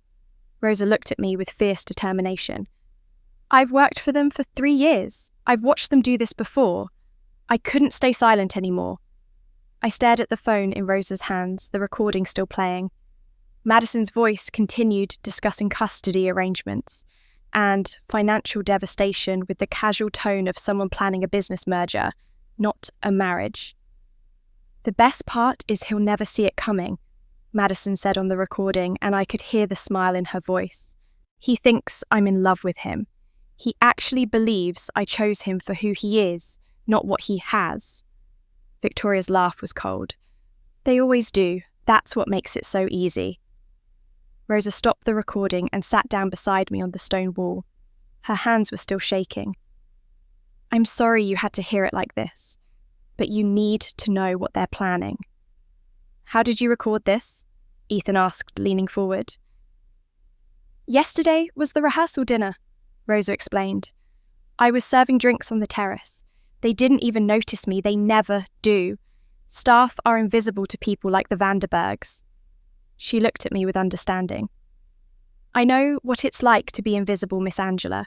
I've watched them treat servers, caterers, everyone who works for them, like we don't exist unless they want something. 3 years, I said quietly, remembering what she told me earlier. You said you've worked their events for 3 years. Rosa nodded. I've seen them do this twice before. Different men, different families, but the same pattern. They target someone vulnerable, someone with assets and limited family support. Victoria lends money or provides some kind of leverage, then Madison moves in. She looked down at her phone. The first time I witnessed it, I didn't understand what was happening until it was too late. The second time I suspected, but had no proof. This time I made sure I had proof. Why? The question came out more sharply than I intended. Why risk your job, your income, to help people you don't know? Rosa's eyes filled with tears. Because I have a daughter. She's 26, and last year she married a man whose family seemed perfect on the surface. 6 months later, she discovered they'd manipulated her into signing documents that gave them control of her inheritance from her father. By the time she realised what happened, they'd taken everything. She wiped her eyes roughly. I couldn't help my own daughter. I didn't see it in time, but when I heard them planning the same thing for your brother, I thought, maybe I could help someone else's family. Maybe I could stop it from happening again. The weight of her words settled over me.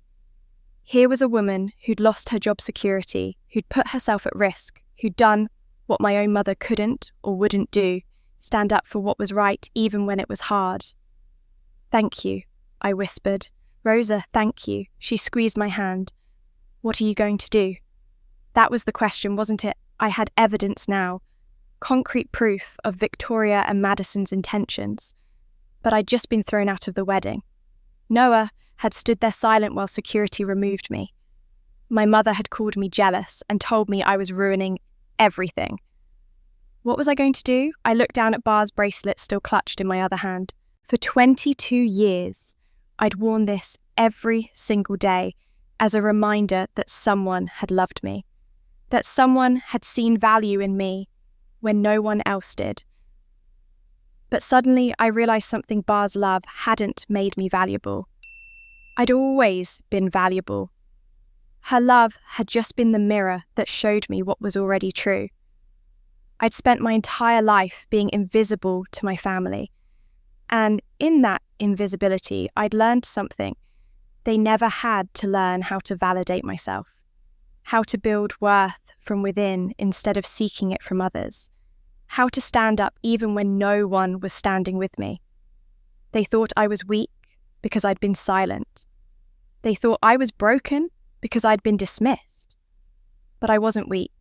I'd survived 38 years of being erased, and I was still here, still whole, still capable of kindness, of generosity, of strength. I just loaned a stranger $200,000 because I believed in him. I'd built a successful career while everyone thought I was failing. I'd learned to love myself without anyone's permission. That wasn't weakness. That was power. They think I'm weak because I've been invisible, I said slowly, the realization building as I spoke. But I survived being unseen my whole life. I know how to stand up because I've spent years learning my own worth without anyone's validation. I reached into my small clutch purse, still somehow with me despite everything, and pulled out the small leather journal I'd carried since college. It was a habit from therapy years ago, writing down truths when the lies in my head became too loud. I opened to a blank page and wrote in clear, firm letters, things I know are true. Underneath, I listed them. I am kind. I am strong. I don't need them to see me to know I exist. I am enough. Rosa read over my shoulder and smiled through her tears. Yes, you are. I looked at Ethan, who'd been watching this transformation quietly. You asked me earlier if I was ready to learn the truth. But I think the real question is, am I ready to use the truth? Am I ready to fight for Noah even though he didn't fight for me? Are you? Ethan asked gently. I thought about Noah as a little boy before our parents' favoritism had twisted him. I thought about the brother who'd called me excited about his startup, who'd shared his dreams with me even though he'd never defended me. He was a coward, yes. He'd been shaped by a lifetime of being told he was special, while I was told I was nothing. But he was still my brother, and he was walking into a trap that would destroy him. Yes, I said firmly, I'm ready, not because I need him to love me, not because I need my family to finally see me, but because it's the right thing to do, and I know who I am now. Ethan nodded, something like pride in his expression. Good, because I have something else you need to see. He pulled out his phone and made a call. Bring it out, please. A moment later, a young woman in a business suit emerged from a car parked nearby carrying a manila envelope. She handed it to Ethan and disappeared back to the car. Before you decide what to do next, Ethan said, passing me the envelope, you need to see this. It's your grandmother's will, the real one from probate court. My hands trembled as I opened it. Inside were official court documents stamped and certified. I scanned the pages, my eyes catching on key phrases. Primary beneficiary Angela Marie Stewart. Estate value $1,247,000 in liquid assets and real property. Executor Margaret Stewart, mother.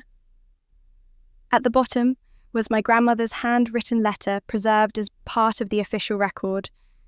To my Angela, you have always had the kindest heart.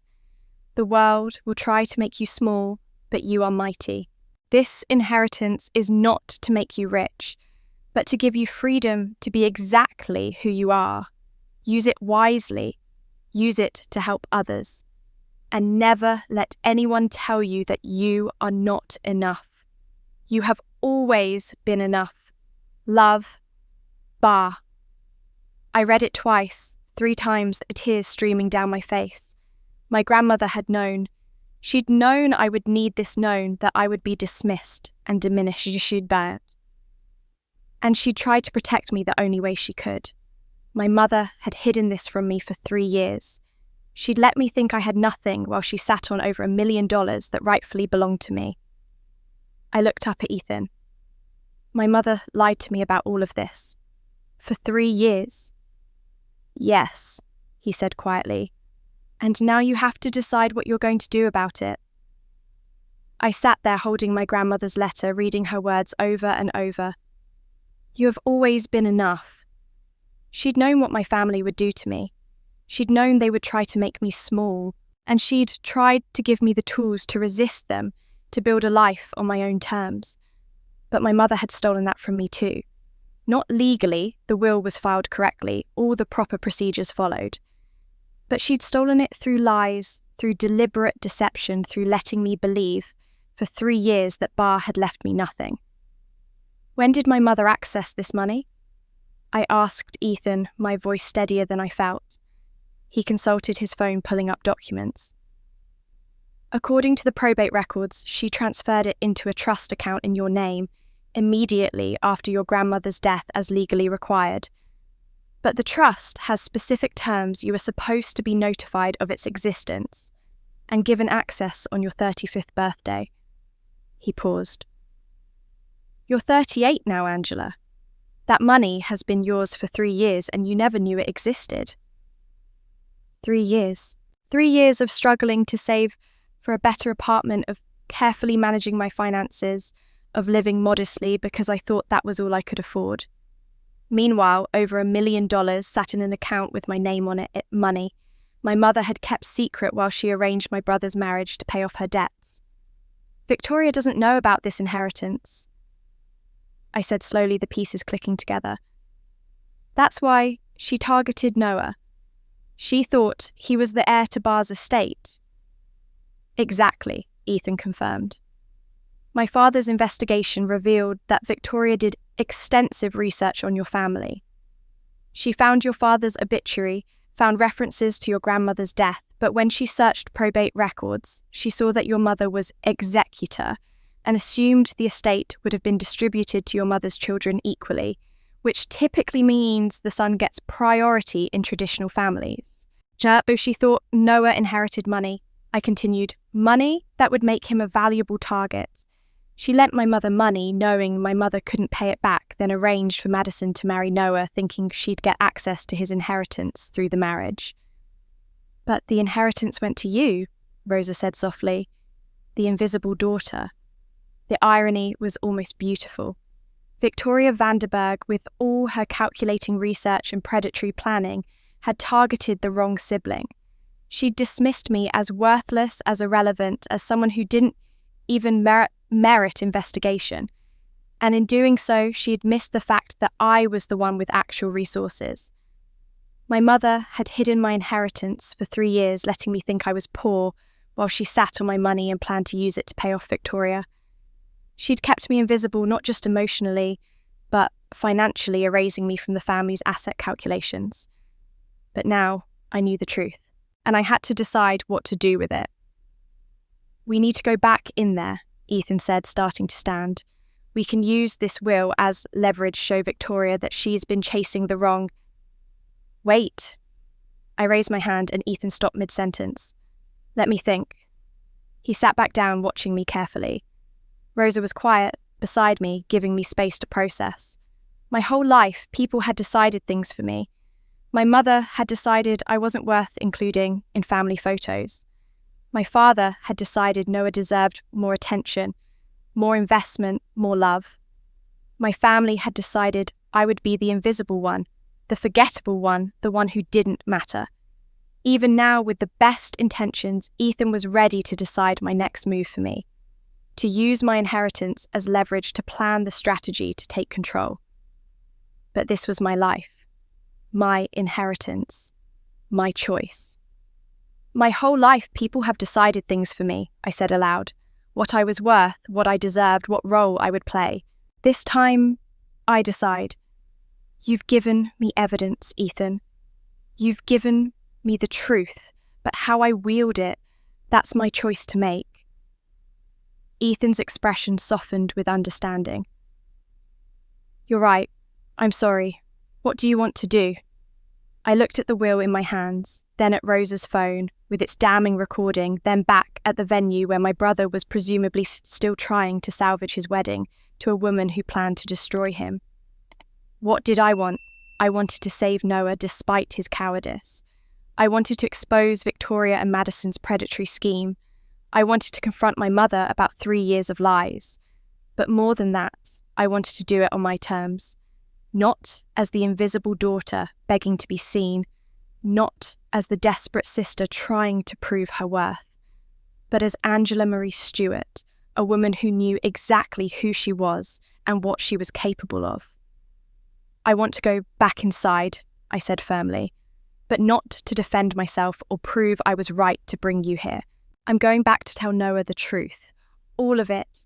The recording, the prenup, the inheritance. I'm going to give him all the information he needs to make an informed choice about his life. And your mother, Ethan asked gently, She's going to fight you on this. The inheritance is her safety net. If you claim it, she loses her ability to pay Victoria. Then she'll have to face the consequences of her choices. I said, my voice harder than I intended. She lied to me for 3 years. She arranged my brother's marriage to pay off her debts. She made me invisible to protect assets she had no right to control. I'll help her if she asks, genuinely asks, not demands or manipulates, but I'm done being her secret bank account. Rosa smiled. Good for you.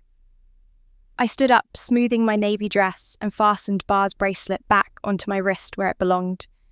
The metal felt different now, not just a reminder of love lost, but a symbol of strength gained. Let's go, I said to Ethan. Let's finish this.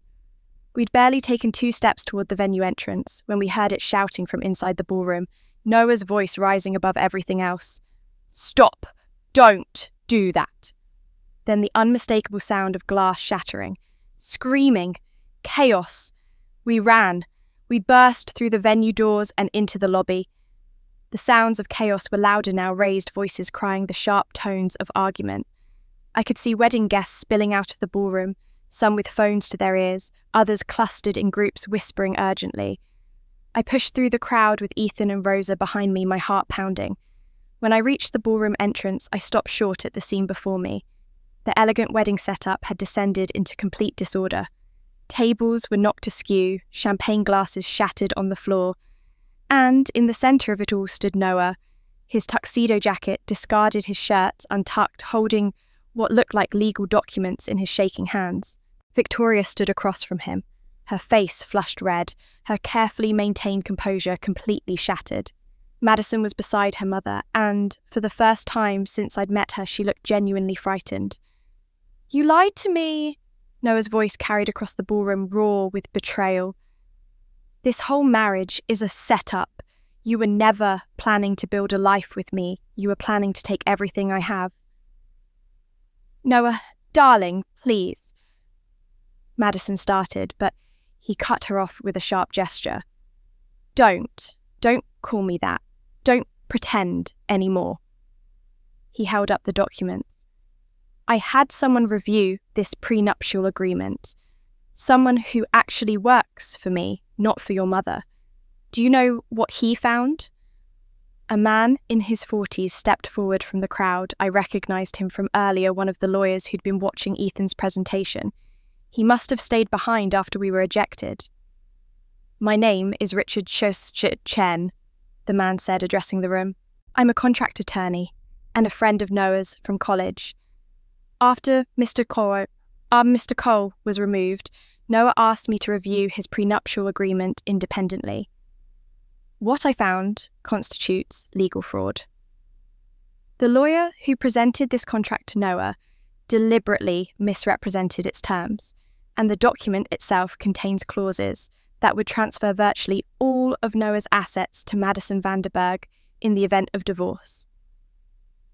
The remaining guests murmured shock rippling through the crowd. Noah turned to Madison, and I could see tears streaming down his face. Did you ever love me? Any of it, any single moment, was any of it real? Or was I just a target? Madison opened her mouth, but no words came out. The silence was more devastating than any confession could have been. I watched her mask, the sweet, devoted bride, crack and fall away, revealing nothing but calculated emptiness beneath. I thought so, Noah whispered. My mother suddenly pushed forward, her face desperate. Noah, don't listen to them. They're trying to ruin your wedding. Angela brought these people here to cause trouble because she's always been jealous of you. Noah's head snapped toward her. Did you know, Mum? Know what? Did you know they were scamming me? Did you know about the prenup, about what they were planning? My mother's face went pale. Noah, you don't understand. It's complicated. Victoria and I have an arrangement. An arrangement. Noah's voice rose. What kind of arrangement? She owes us money.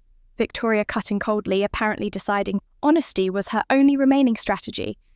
Your mother borrowed $500,000 from me 2 years ago. We had an agreement the debt would be forgiven when you married Madison. The ballroom erupted. Guests were openly talking now, no longer bothering to whisper. I heard fragments of outraged conversation. She sold her own son.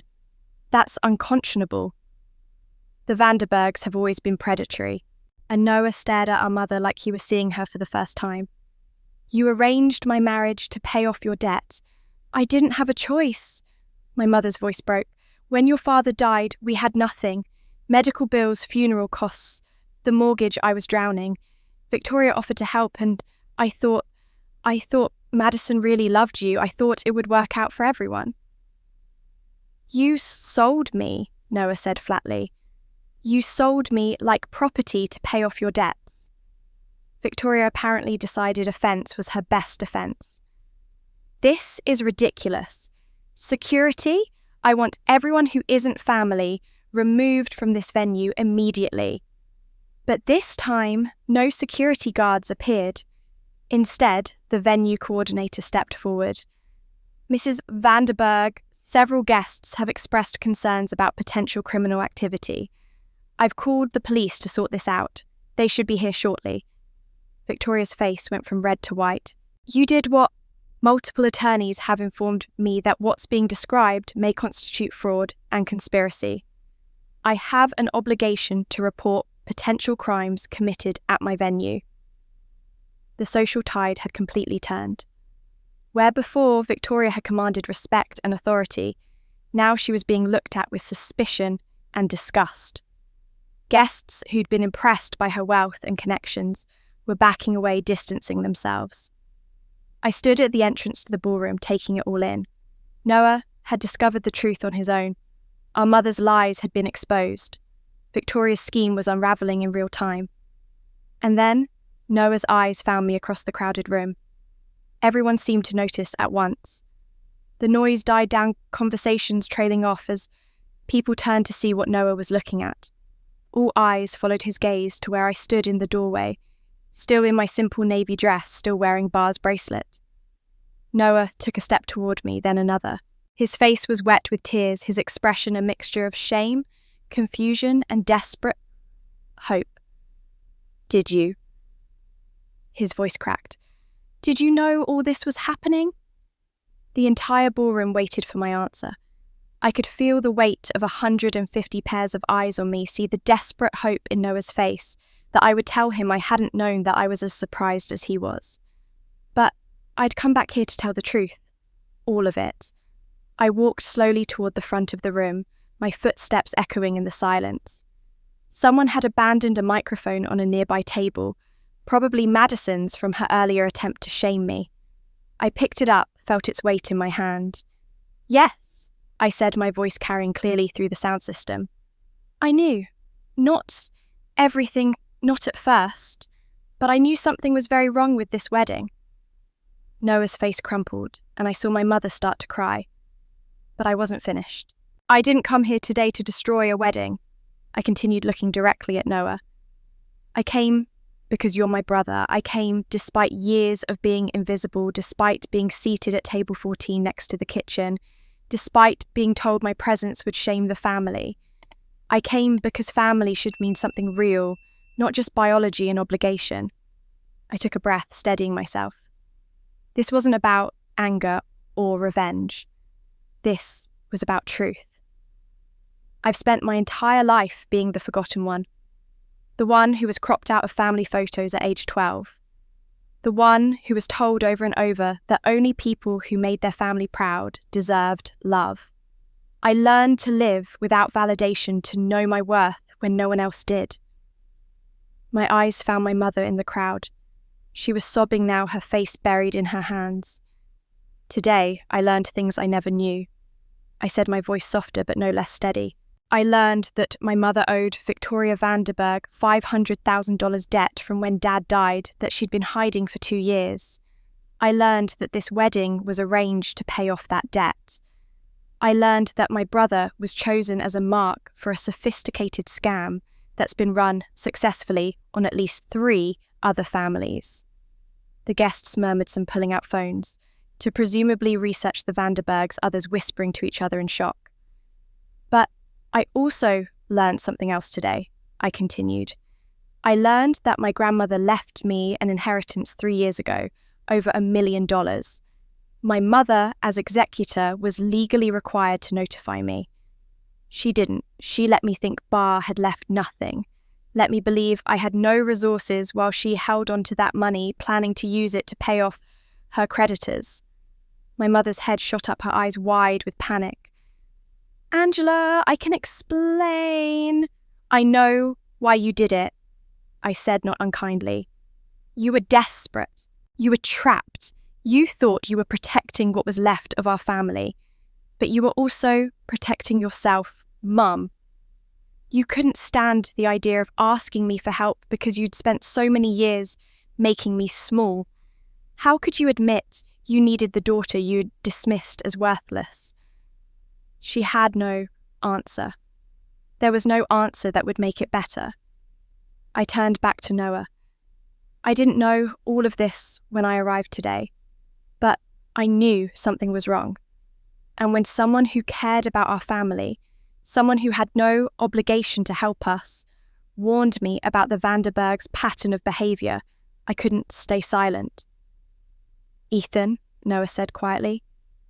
"Ethan Cole. His father is the man I helped 6 months ago when his company was failing. I loaned him $200,000 because I believed in him, because kindness mattered more than protecting my own interests. And when he learned that I was walking into this, he sent his son to make sure I wasn't destroyed by it." I looked at Rosa, who stood near the entrance with her phone. "But the real hero today is someone none of you have probably noticed. Rosa has worked Vanderberg events for 3 years. She's seen this pattern before. And yesterday, during the rehearsal dinner, she recorded something that you all need to hear." Rosa walked forward, her hand shaking as she held out her phone. "May I asked her gently. She nodded and pressed play. Victoria's voice filled the ballroom, cold and calculating. "Once they're married and the pregnancy is confirmed, we'll have complete control. The child support and custody arrangements alone will keep him trapped for years," Madison's voice followed. "And the business clause in the prenup means we can force him out of his own startup once the divorce is filed. We'll own 70%. The recording continued, laying out their entire plan in brutal detail. The pregnancy trap, the business takeover, the calculated divorce designed to strip Noah of everything he'd built. And through it all, Madison and Victoria discussed it with the casual tone of people planning a business acquisition, not a marriage. The room erupted. Guests were openly gasping, some standing in outrage. I saw several people on their phones, likely recording this moment or calling their own lawyers. Madison suddenly lunged forward, reaching for the microphone. "Stop this! You're ruining everything. That recording is illegal. It's..." But Noah stepped between us, blocking her path. His face had gone from devastated to something harder, colder. "No," he said firmly. "Let everyone hear what I almost married into. Let them hear exactly what you are." The recording ended, and for one heartbeat, the ballroom was completely silent. It was the silence of collective shock, of people processing something so calculated and cruel that it took a moment for their minds to catch up with what their ears had just heard. Then the eruption came. "That's conspiracy to commit fraud." A man in his 60s stood up, his face red with outrage. "I'm calling the state bar right now about Marcus Whitmore and his role in misrepresenting that prenuptial agreement." "This isn't just fraud," another voice called out, a woman I recognised as one of the lawyers who'd been watching earlier. "If they've done this multiple times across state lines, we're looking at potential RICO charges.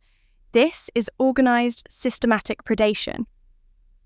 Phones came out across the room, not to take selfies or record the drama for social media, but to make calls to lawyers, to regulatory boards, to anyone who could help hold the Vanderbergs accountable. Ethan moved forward smoothly, his tablet already in hand. "If I may," he said, his voice cutting through the chaos with a professional authority, "I have additional evidence that I think everyone should see." He connected his tablet to the display screen, and suddenly we were looking at bank records, transfer receipts, email chains, legal documents spanning over a decade. The Vanderburg family has executed this scheme at least 3 times before that we've been able to document. Ethan explained, his tone measured and clear. Each time, the pattern is identical. Victoria Vanderburg identifies a vulnerable man from a family with assets. She establishes financial leverage, usually through strategic loans to family members. Madison then initiates a romantic relationship. A prenuptial agreement is signed with deliberately misrepresented terms. The marriage proceeds often with a pregnancy occurring quickly. Then, within 18 months to 3 years, divorce proceedings begin, and the victim is left financially devastated. He scrolled through the evidence methodically. Here's the Martinez family son, married Madison in 2019, divorced in 2021, lost his tech company and personal savings totaling $2.3 million. The Chen family son, married in 2017, divorced in 2019, lost his medical practice and real estate holdings. The Rodriguez family son, married in 2015, divorced in 2017, lost his restaurant chain and investment portfolio. The screen showed photographs of these men, young, hopeful-looking guys, in wedding photos, then later images showing them aged and broken by legal battles. This is systematic, Ethan continued. This is a business model, and tonight you all almost witnessed the 4th iteration. Victoria finally found her voice, though it came out shrill and desperate. This is a complete misunderstanding. These are normal divorces, normal business arrangements. Marriages fail all the time. Not with identical prenuptial language, Richard Chen Noah's lawyer friend interjected. Not with the same attorney representing all parties. Not with documented evidence of planning before the marriages even began. I have witnesses, Ethan said calmly. He gestured to the back of the room. If anyone here has information about the Vanderburg family's business practices, please speak up. There was a moment of hesitation, then a man in his 30s stood up. I'm Marcus Rodriguez's brother. My family lost everything to these people. We tried to fight it legally, but by the time we understood what had happened, the divorce was final and the assets were gone. A woman near the front rose next. I'm Linda Chen's sister. My brother-in-law tried to warn our family before the wedding, but we didn't listen. We thought he was just being paranoid. Within 2 years, my brother had lost his medical practice and was drowning in legal fees. Rosa stepped forward. I've worked their events for 3 years. I've served at parties where they discuss targets, where they plan strategies.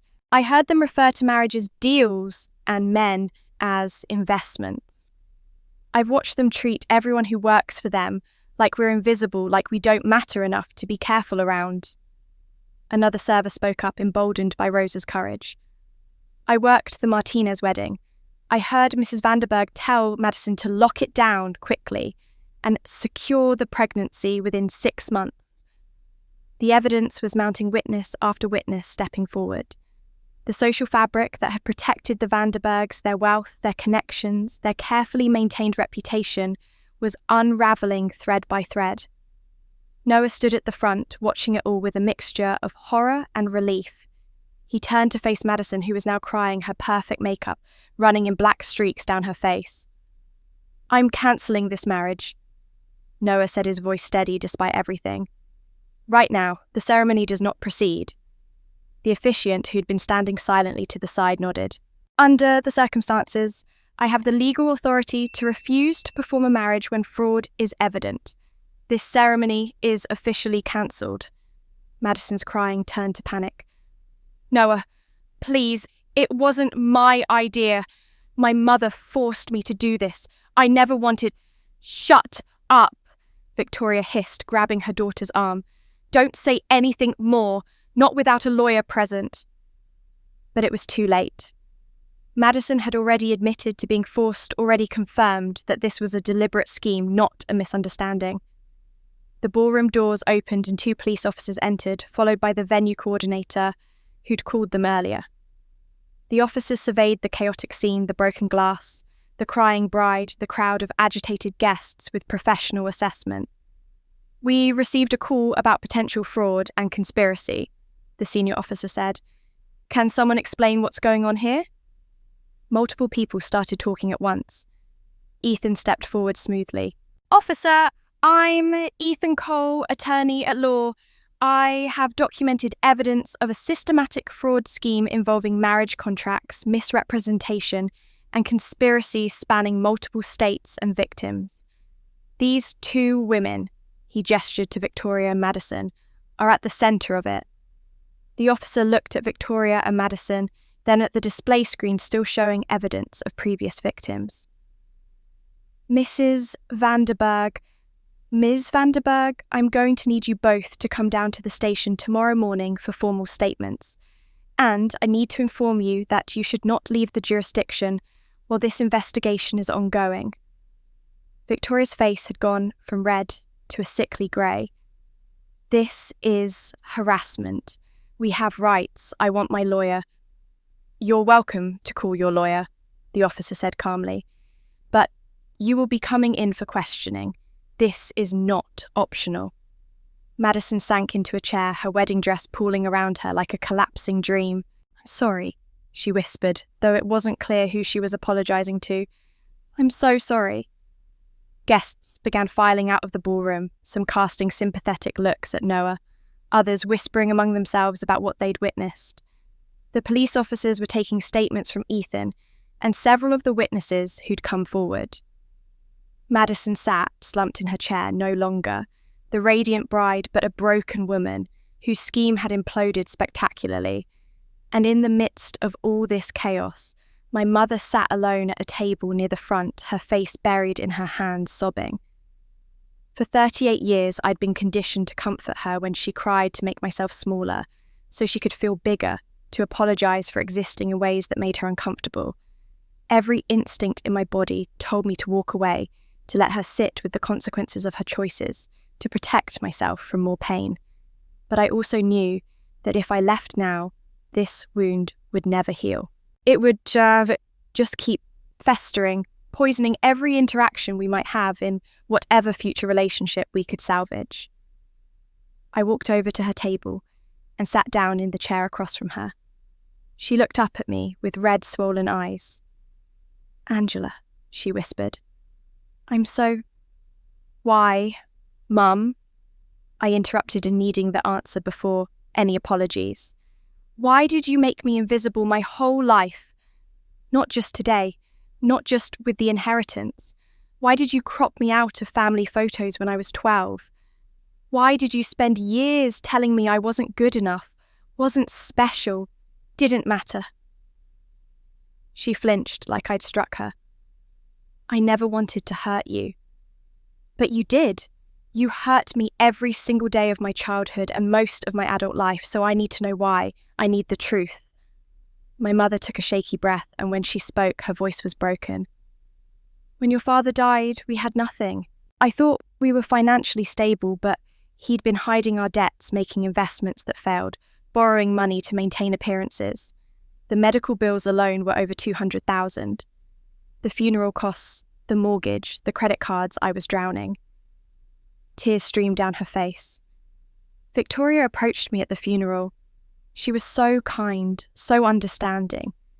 She offered to help to loan me money at reasonable terms. I was desperate, so I said yes, but the terms weren't reasonable. They were predatory.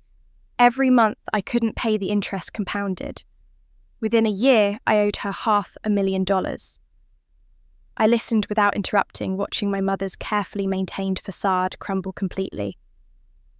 "She told me there was a way out," my mother continued. "Her daughter was looking for a husband. If Noah married Madison, the debt would be forgiven. At first, I refused. But then she started threatening me she'd take the house. Ruin what was left of our credit, make sure we had nothing. I was terrified of losing everything, of becoming homeless, of failing your father's memory." "So you arranged Noah's marriage," I said quietly. "I encouraged it," she corrected, though the distinction seemed hollow. "I made sure they met. I praised Madison constantly. I pushed Noah toward her. And when he told me he was going to propose, She broke down again. I was so relieved. I thought I'd saved us.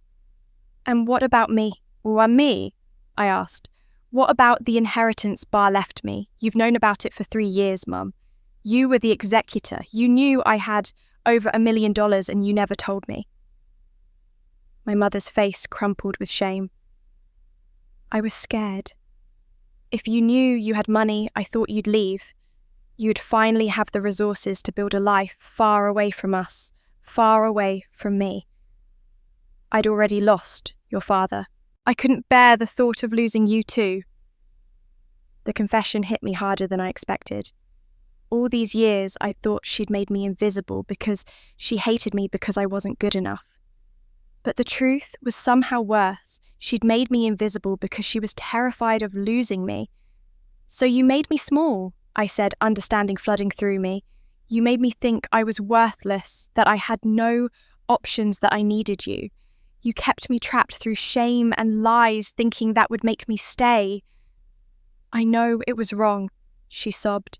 I know I hurt you, but I didn't know what else to do. I was so scared all the time, scared of Victoria, scared of being alone, scared of admitting I'd made terrible mistakes, and it was easier to control you than to face my own failures. I sat there looking at my mother. This woman who'd given birth to me, raised me, and systematically destroyed my sense of self-worth out of her own fear and desperation. Part of me wanted to comfort her, to tell her it was okay to fall back into the old pattern of making her feel better at my own expense. But I couldn't do that anymore. Mum, I understand your fear, I said carefully. I understand desperation. I even understand why you made the choices you did. But understanding doesn't erase the damage. You told me for years that I wasn't good enough, that I didn't deserve love unless I made the family proud. Do you know what that did to me?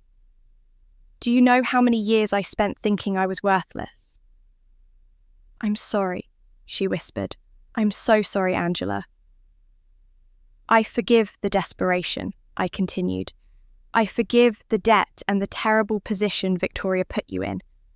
But I can't forgive the years of being told I was worthless when you knew that I had value. You knew Bar left me that inheritance because she believed in me, and you hid it from me anyway. My mother reached across the table for my hand, but I pulled back gently. I forgive you, Mum, but I can't go back to how things were. I can't be invisible anymore. I can't shrink myself to make you comfortable. If we're going to have a relationship going forward, you need to learn to love me as I am successful, independent, strong, not as the diminished version you created because it made you feel safer. She nodded, crying silently. And you need help, I added. Real help, therapy, financial counselling, someone who can help you process Dad's death, and your own trauma without using your children as emotional hostages. I will, she promised. I'll do whatever it takes. Please, Angela, don't leave me completely. I'm not leaving, but I'm not staying the same either. We start over, Mum, with honesty this time, with boundaries, with respect. Before she could respond, I felt a presence behind me. I turned to see Noah standing there, his face streaked with tears, his tuxedo wrinkled and stained. For the first time in our entire lives, my brother wrapped his arms around me and held on tight. I'm so sorry, I never defended you, he said into my shoulder, his voice breaking. I was wrong. I was a coward. I let them treat you terribly because it was easier than standing up. Can we start over? Can we try to be real family?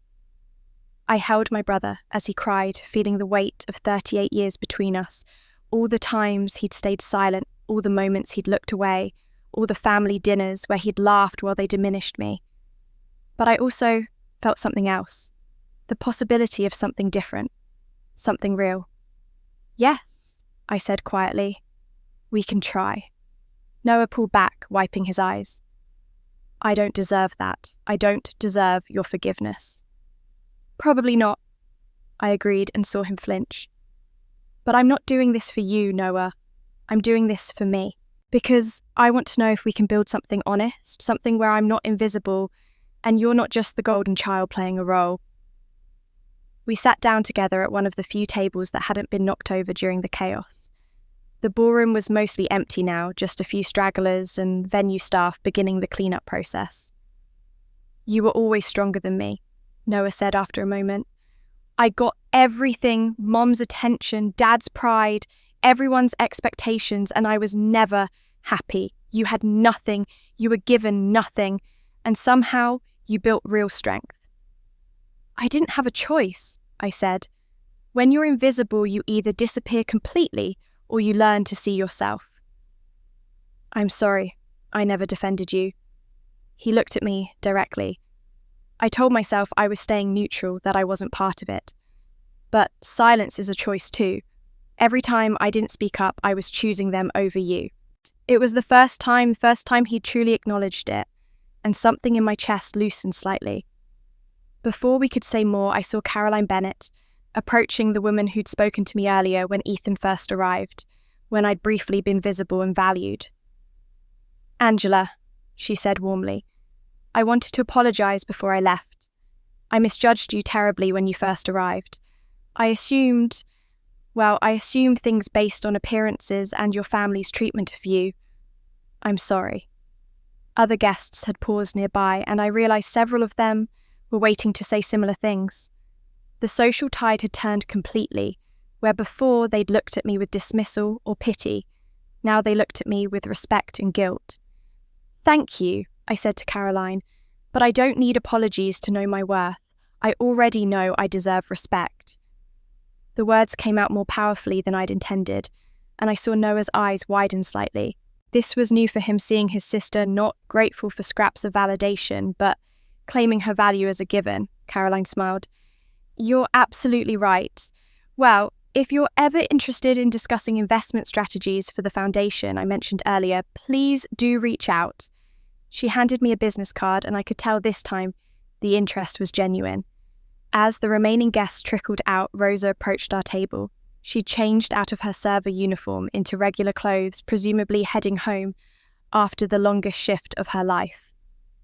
Miss Angela, she said softly, I wanted to thank you. Thank me, Rosa, you saved Noah tonight. You gave us the evidence we needed. You gave me the courage to speak up, Rosa replied. I've been afraid of the Vanderbergs for 3 years. I watched them hurt people, and I stayed silent because I needed my job, because I was scared. But then I saw you, someone who'd been made invisible her whole life, standing up for what was right. You showed me that being afraid doesn't mean we can't do what's right anyway. I stood and hugged her. I was terrified today. I'm still terrified. But you're right. Fear and courage aren't opposites. Sometimes courage is just being scared and doing it anyway. Rosa pressed something into my hand, her phone number. If you ever need someone to testify about what the Vanderbergs did, I'm ready. No more silence. After she left Noah and I sat in the quiet ballroom. The elegant wedding decorations now looked sad and wilted, the broken glass still scattered across the floor, evidence of a celebration that had turned into an exposure. What happens now? Noah asked. For us, I mean. I considered the question carefully. We have a lot of healing to do. You have to understand that I can't just forget 38 years of being invisible.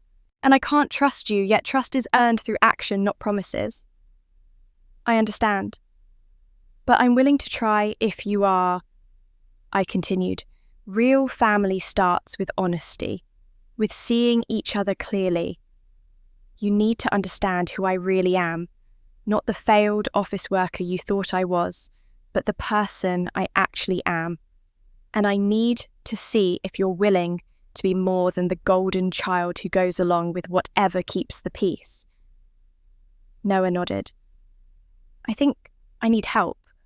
Therapy, maybe. I've spent my whole life being told I was special, but I don't know who I actually am underneath all those expectations. That's a good start, I said. And for what it's worth, I've been in therapy for years. It helped me build a sense of self when family couldn't or wouldn't give me one. Will you tell me about your life? Noah asked. The real one, I want to know who my sister actually is. It was such a simple request, but it meant everything. I'd like that. We sat together for a few more minutes, not saying much, just being present in a way we never had before. It wasn't forgiveness, exactly, and it certainly wasn't trust yet. But it was a beginning. Finally, Noah glanced toward the entrance and smiled slightly. I think someone's waiting for you. I followed his gaze and saw Ethan standing near the exit, patiently waiting. He'd given us space for our family moment, but now he was ready to leave. He's a good one, sis. Yo, Noah said, using the nickname he hadn't called me since we were children. I don't know what I would have done today without him. Without both of you. I stood smoothing my dress. Are you going to be okay tonight? Do you have somewhere to go? I'll stay with a friend from college. I need space from Mum from all of this. He looked at me seriously. Thank you, Angela. Thank you for not giving up on me even when I gave up on you. I touched his shoulder briefly. We'll talk soon, real talk this time. I'd like that. I walked across the empty ballroom toward Ethan, my footsteps echoing in the silence. Behind me was the wreckage of a wedding that never was. Ahead of me was a man who'd shown up to protect me when he had no obligation to do so. And for the first time in my life, I wasn't walking away invisible. I was walking towards something new. Ethan straightened when he saw me approaching, and something in his expression made my heart skip. It wasn't pity or sympathy. It was respect, maybe even admiration. Ready to get out of here? He asked gently. More than ready, I said. He gestured toward a side exit. There's a balcony this way, quieter than the front entrance, and I think we could both use some air. We walked through the corridor in comfortable silence, and I was struck by how natural it felt to be beside him. No pressure to fill the quiet, no awkwardness, just the simple presence of someone who understood. The balcony overlooked the Hudson River, and the city lights reflected on the water like scattered diamonds. The night air was cool and clean, washing away the stuffiness of the ballroom and the weight of the day's confrontations. Thank you, I said, turning to face him.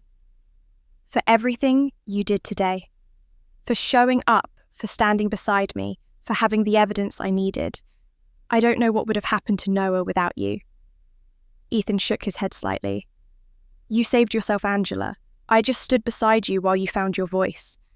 That's what my father taught me after you helped him. Real help isn't taking over or rescuing someone. It's being present while they save themselves. The words settled over me like a blessing. He wasn't claiming credit for my courage. He wasn't positioning himself as my hero. He was acknowledging that I'd done the hard work. Your father, I said. How is he? How's his company? You are thriving, Ethan said with a smile. He rebuilt stronger than before. The near failure taught him things success never could, about who really mattered, about what kind of businessman he wanted to be, about gratitude and humility. He paused. When you loaned him that money with no contract, no interest, no expectation of repayment, you gave him more than capital. You gave him faith. Faith that there were still good people in the world, people who help because it's right, not because there's something in it for them. I just saw someone who needed help, I said softly.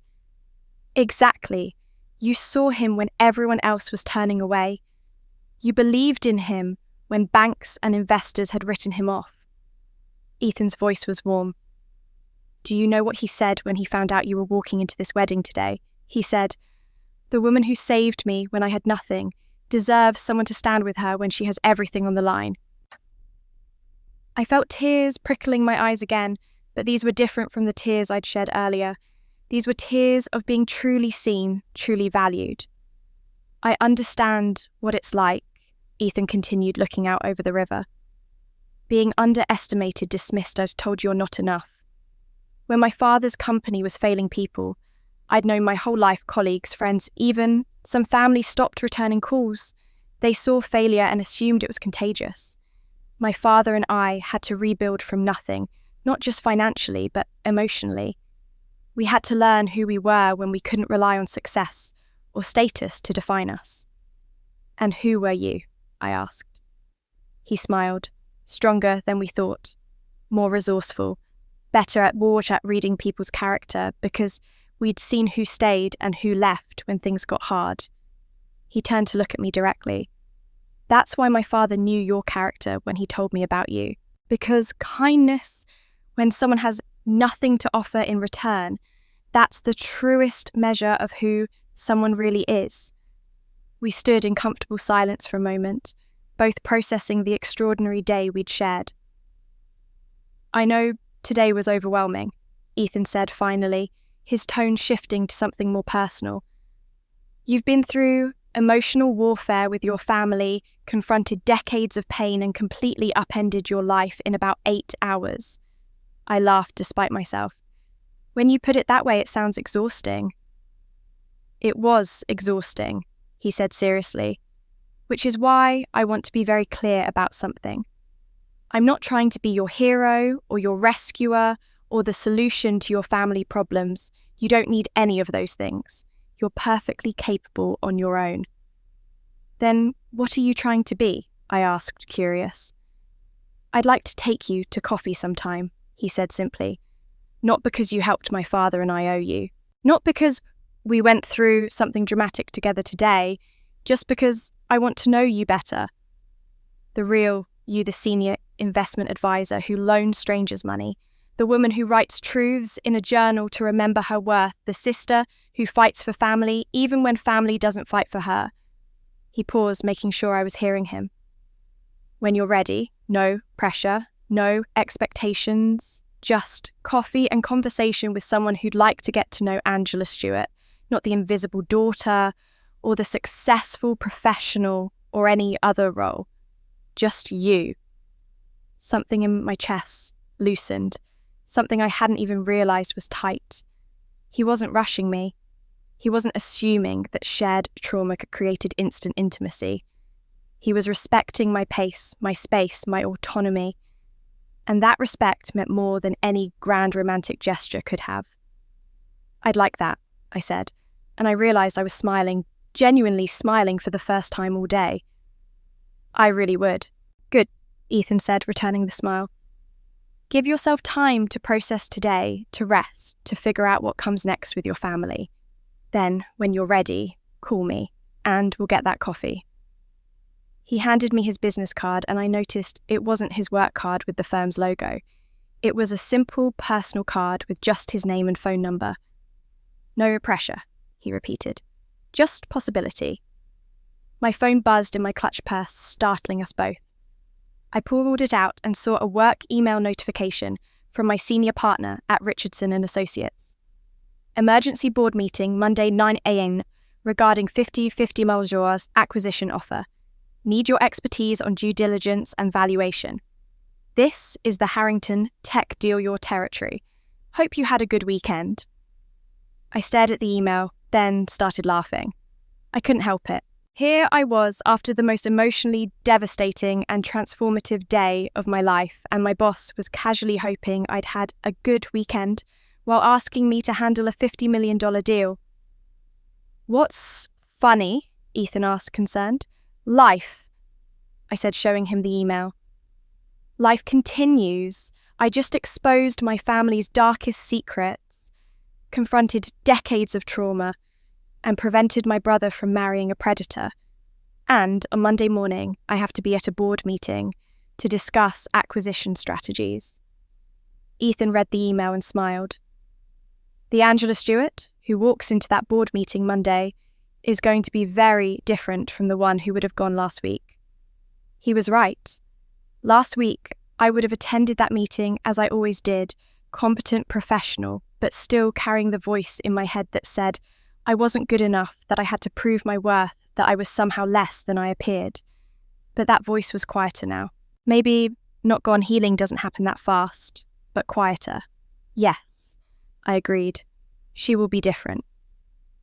3 months later, I was still living in my small apartment in Queens.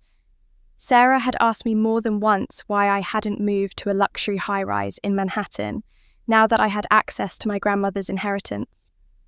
The honest answer was that I liked my apartment. The creaky floorboards felt like home. The radiator that clanged every morning was familiar. This space represented something important. I'd built a life here when I thought I had nothing, and that life had value regardless of my bank account balance. But I'd made some changes. My work awards were no longer hidden in a drawer. They hung on my living room wall, now the Investment Excellence Award from last year. The photograph of me receiving recognition at the Richardson & Associates annual gala. The certificate acknowledging my role in the Harrington Tech acquisition that had closed successfully last month. I was done hiding my achievements even from myself. The knock on my door came exactly at 6 p.m. on Saturday evening. I smiled, already knowing who it was. Noah stood in the hallway holding a bag from our favourite Thai restaurant. This had become our routine over the past 3 months, weekly dinners usually at my place, where we were slowly learning to be siblings without the toxic family dynamics we'd grown up with. "You're punctual," I said, letting him in. "Therapy homework," he said with a slight smile.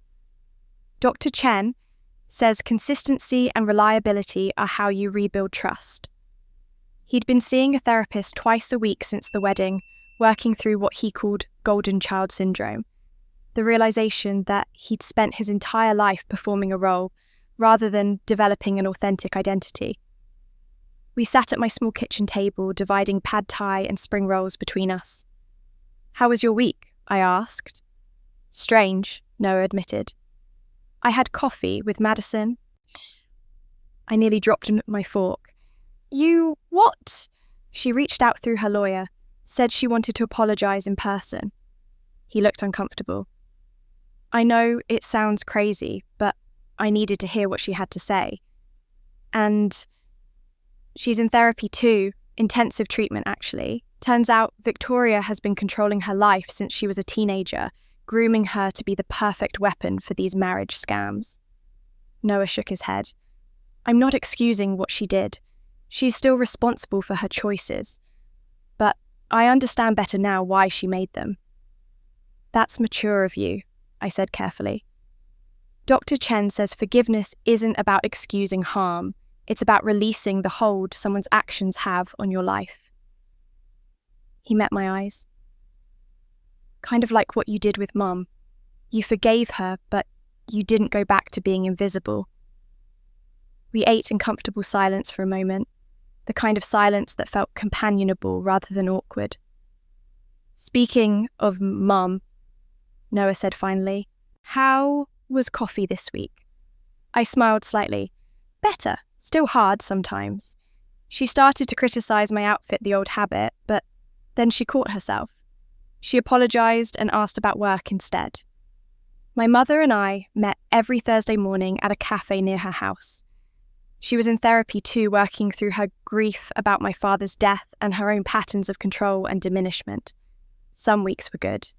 Some weeks, the old patterns resurfaced and I had to enforce my boundaries calmly but firmly. But we kept trying. "She's trying," Noah said. "That counts for something." "It does," I agreed. "But trying isn't the same as fixed. We're building something new, not restoring something broken." After Noah left, I spent an hour working on my new project, the Second Chances Fund. Using part of my grandmother's inheritance, I'd established a foundation to help women over 50 who are escaping financial abuse in family situations. We provided microloans, business consulting, and legal resources. Our first client had been Rosa. After the wedding exposure, she'd quit working for the Vanderbergs and started her own catering company. She was 52 years old and launching her first business, and she was thriving. I looked at the photograph on my desk, Rosa at the ribbon cutting, for her commercial kitchen space, her face radiant with pride and possibility. My phone rang. Ethan. Over the past 3 months, we'd been dating slowly, carefully, building something real. Coffee had turned into dinners into museum visits, and long walks through Central Park. He'd met Sarah, who'd given him the best friend seal of approval. I'd had dinner with his father, Robert Cole, who'd cried when he hugged me and thanked me again for believing in him. "Hi," I answered, smiling without meaning to. Hi, yourself. Are you free tonight? I just had dinner with Noah, but yes. What did you have in mind? My father wants you to join us for dinner. He says he has something he wants to ask you. Ethan paused. He was very insistent and mysterious about it. Should I be worried? Knowing my father, probably not, but definitely curious. An hour later, my doorbell rang. Ethan stood there in a dark sweater and jeans, holding a small bouquet of flowers, not roses, but purple irises, my favourite. You remembered, I said, touched. You mentioned them once 6 weeks ago, he said, as if this were obvious. Are you ready? I grabbed my coat, glancing around my small apartment one more time. 3 months ago, I'd been invisible, erased, told I wasn't good enough to sit with family. Now I was building authentic relationships, using my resources to help others, and allowing myself to be seen and valued. Yes, I said, taking his hand. I'm ready. The Cole family lived in a Victorian house in Westchester, about 40 minutes from the city. As Ethan drove, we talked easily about our weeks, his cases at the law firm, my work with the Second Chances Fund, the progress Rosa was making with her catering business. My father's been talking about this dinner all week, Ethan said as we pulled into the driveway. He's excited about something, which usually means he's planning something big. The house was beautiful, but not ostentatious, warm lights glowing in the windows. A well-tended garden, even in early winter, smoke curling from the chimney. It felt like a home, not a showpiece. Mrs. Cole opened the door before we could knock her face, breaking into a genuine smile. Angela! Finally, Robert has been counting the hours. She was in her early 60s, with kind eyes and laugh lines that suggested a life well lived. I hope we're not late, I said. Right on time, dear. Come in, come in. Robert is in the kitchen, pretending he knows how to cook, but really, he's just nervous. The interior was cosy, family photographs on every surface, comfortable furniture that looked lived in, the smell of something delicious coming from the kitchen. This was what a home should feel like, I realised. Not the cold perfection of my mother's house, or the sterile elegance of the Vanderberg venues, but warmth and welcome and authenticity. Mr. Cole emerged from the kitchen, and the moment he saw me, his face transformed. He crossed the room quickly and pulled me into a tight embrace. Angela, he said, his voice thick with emotion. Thank you for coming. Of course, I said, returning the hug. Thank you for inviting me. He pulled back, keeping his hands on my shoulders, looking at me with an intensity that was almost overwhelming. You saved more than my company 6 months ago. You restored my faith that good people still exist in this world.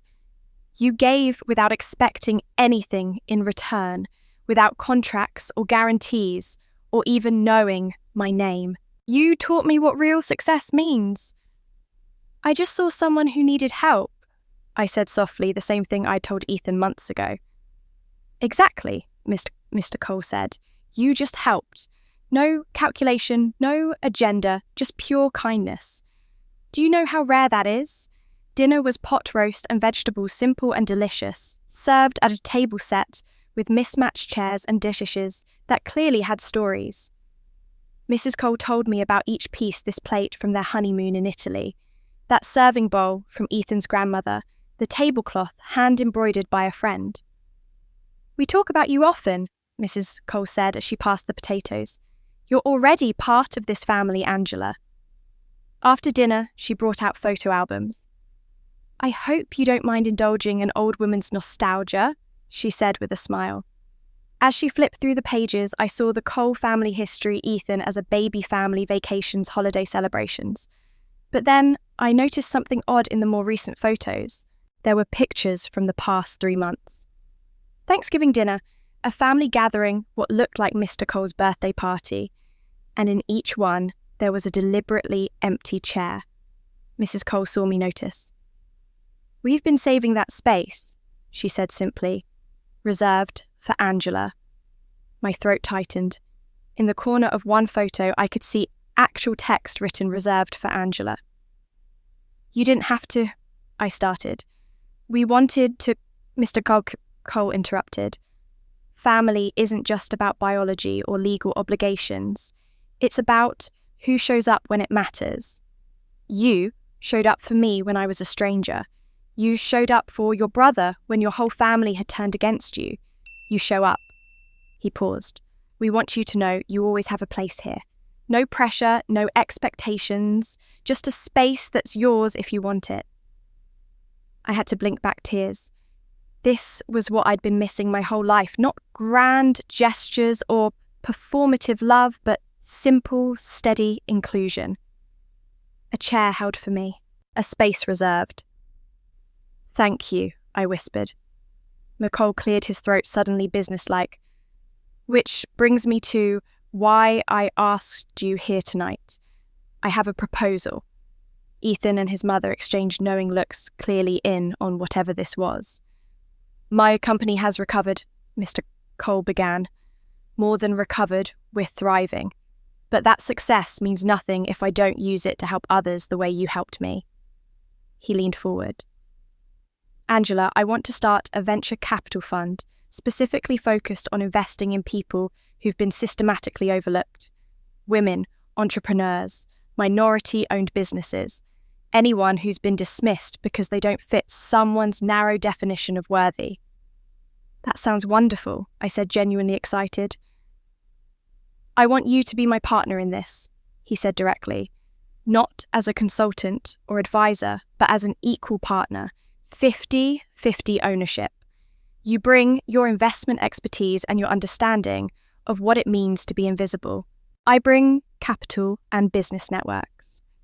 Together, we invest in invisible people like you, because you've proven that people who have had to fight to be seen have the most integrity, the strongest character, the deepest determination. I sat back stunned. Mr. Cole, Robert, he corrected. Please, we're family now. Robert, I amended, this is incredibly generous, but I already have my Second Chances Fund and my work at Richardson and Associates. This would be in addition to, not instead of, he said.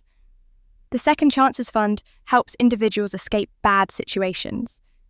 This venture capital fund would help them build sustainable futures. They complement each other perfectly. Mrs. Cole touched my hand. You don't have to answer tonight, dear. Think about it. I've already drawn up the partnership papers, Robert continued, pulling out a folder. But I wanted to add something unusual to the agreement. He opened the folder, and on top of the legal documents was a photograph of the Cole family at Thanksgiving, with that empty chair clearly visible. And attached to it was a handwritten note in Robert's shaky script. Family isn't just born, it's built. Welcome home, Angela. I'd accepted Robert's partnership offer that very night, and over the next 2.5 months, we'd built something extraordinary together. The Cole Stewart Venture Fund had already invested in 12 businesses, run by people who'd been systematically overlooked. A black woman launching a sustainable fashion line, a 58-year-old immigrant starting a food distribution company, a transgender entrepreneur with a revolutionary tech idea that traditional VCs had dismissed. But today wasn't about the fund. Today was about something bigger. I stood backstage at the Grand Hyatt Ballroom, waiting to give the keynote address at the Women in Investment Conference. 500. Attendees packed the room. Senior executives, portfolio managers, financial advisors, women who controlled billions of dollars in assets. 6 months ago, I would have been terrified. I would have questioned whether I deserved to be here, whether my voice mattered, whether anyone would listen. But the woman standing backstage today knew her worth. You're going to be amazing, Ethan said, kissing my temple. He'd taken the day off work to be here. She knows, Sarah said from my other side. Look at her, she's ready. I was ready, because this speech wasn't about impressing anyone or proving my value. It was about telling the truth. The conference organizer gave me the signal, and I walked onto the stage. The applause was welcoming, but polite.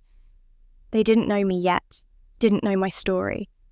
I was just another speaker in a lineup of accomplished women. I stood at the podium and looked out at the sea of faces. And then I saw them.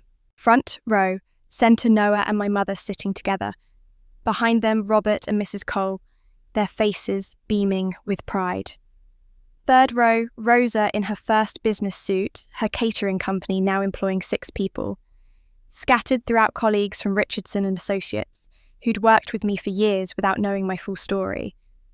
And in the back, standing because all the seats were taking young women in their 20s and 30s, hungry for wisdom, hoping to learn how to navigate their own paths.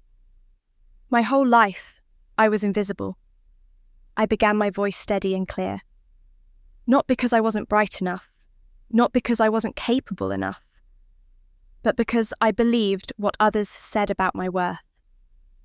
The room quieted immediately. This wasn't the typical keynote about market trends or investment strategies. I was the daughter who was cropped out of family photos, the sister who was seated at table 14 next to the kitchen at her own brother's wedding, the woman who was told over and over that only people who made their family proud deserved love. I saw some women nodding, recognizing themselves in my story. I thought I needed my family to see me before I could matter. I thought I needed wealth to display before I could be respected. I thought silence meant weakness, that invisibility meant worthlessness. I paused, letting the weight of those false beliefs settle. I was wrong about all of it. I told them about my grandmother's inheritance hidden from me for 3 years, about my mother's debt and the arranged marriage, about standing up at a wedding and speaking truth when every instinct told me to stay silent and invisible. My value was always there, I said firmly. I just needed to recognize it myself, not wait for permission, not seek validation, just know deep in my bones that I was enough exactly as I was. The audience was completely silent, hanging on every word. Some of you are sitting here thinking it's too late. I continued, looking directly at the older women in the audience. You're 60, 70 years old. You've spent decades being told to be quiet, to be accommodating, to make yourself smaller so others can feel bigger. And you think, I can't change now. This is who I am. I smiled and gestured to Rosa in the third row. I want to tell you about a woman named Rosa. She worked for an abusive family for 30 years. 30 years of being treated as invisible, as worthless, as nothing more than a servant whose feelings didn't matter. At 52 years old, she finally said no. She finally spoke truth to power. Rosa's eyes filled with tears, but she was smiling. That wasn't the end of her story, I said. It was the beginning. At 52, Rosa launched her own catering business. At 53, she is employing 6 people and booking events months in advance. At 53, she's living proof that it's never too late to reclaim your voice, your dignity, your power. The applause started then building into something thunderous. Women were standing, some wiping their eyes, others nodding with fierce determination. When the room quieted, I continued.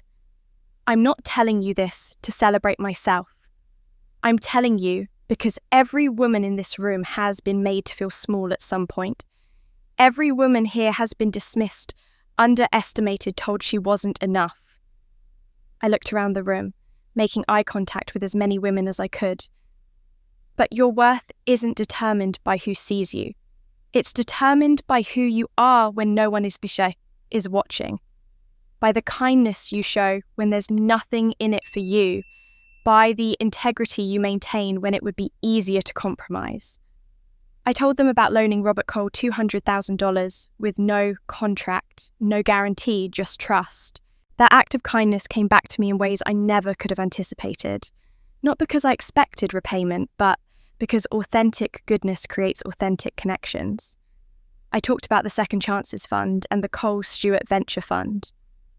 When you have resources, whether that's money or expertise, or simply the privilege of being heard, you have a responsibility. Use it to lift others. Invest in people who've been overlooked. See the invisible ones because they have the most integrity, the strongest character, the deepest wells of determination. My mother was crying now, but these were different tears than I'd seen 6 months ago.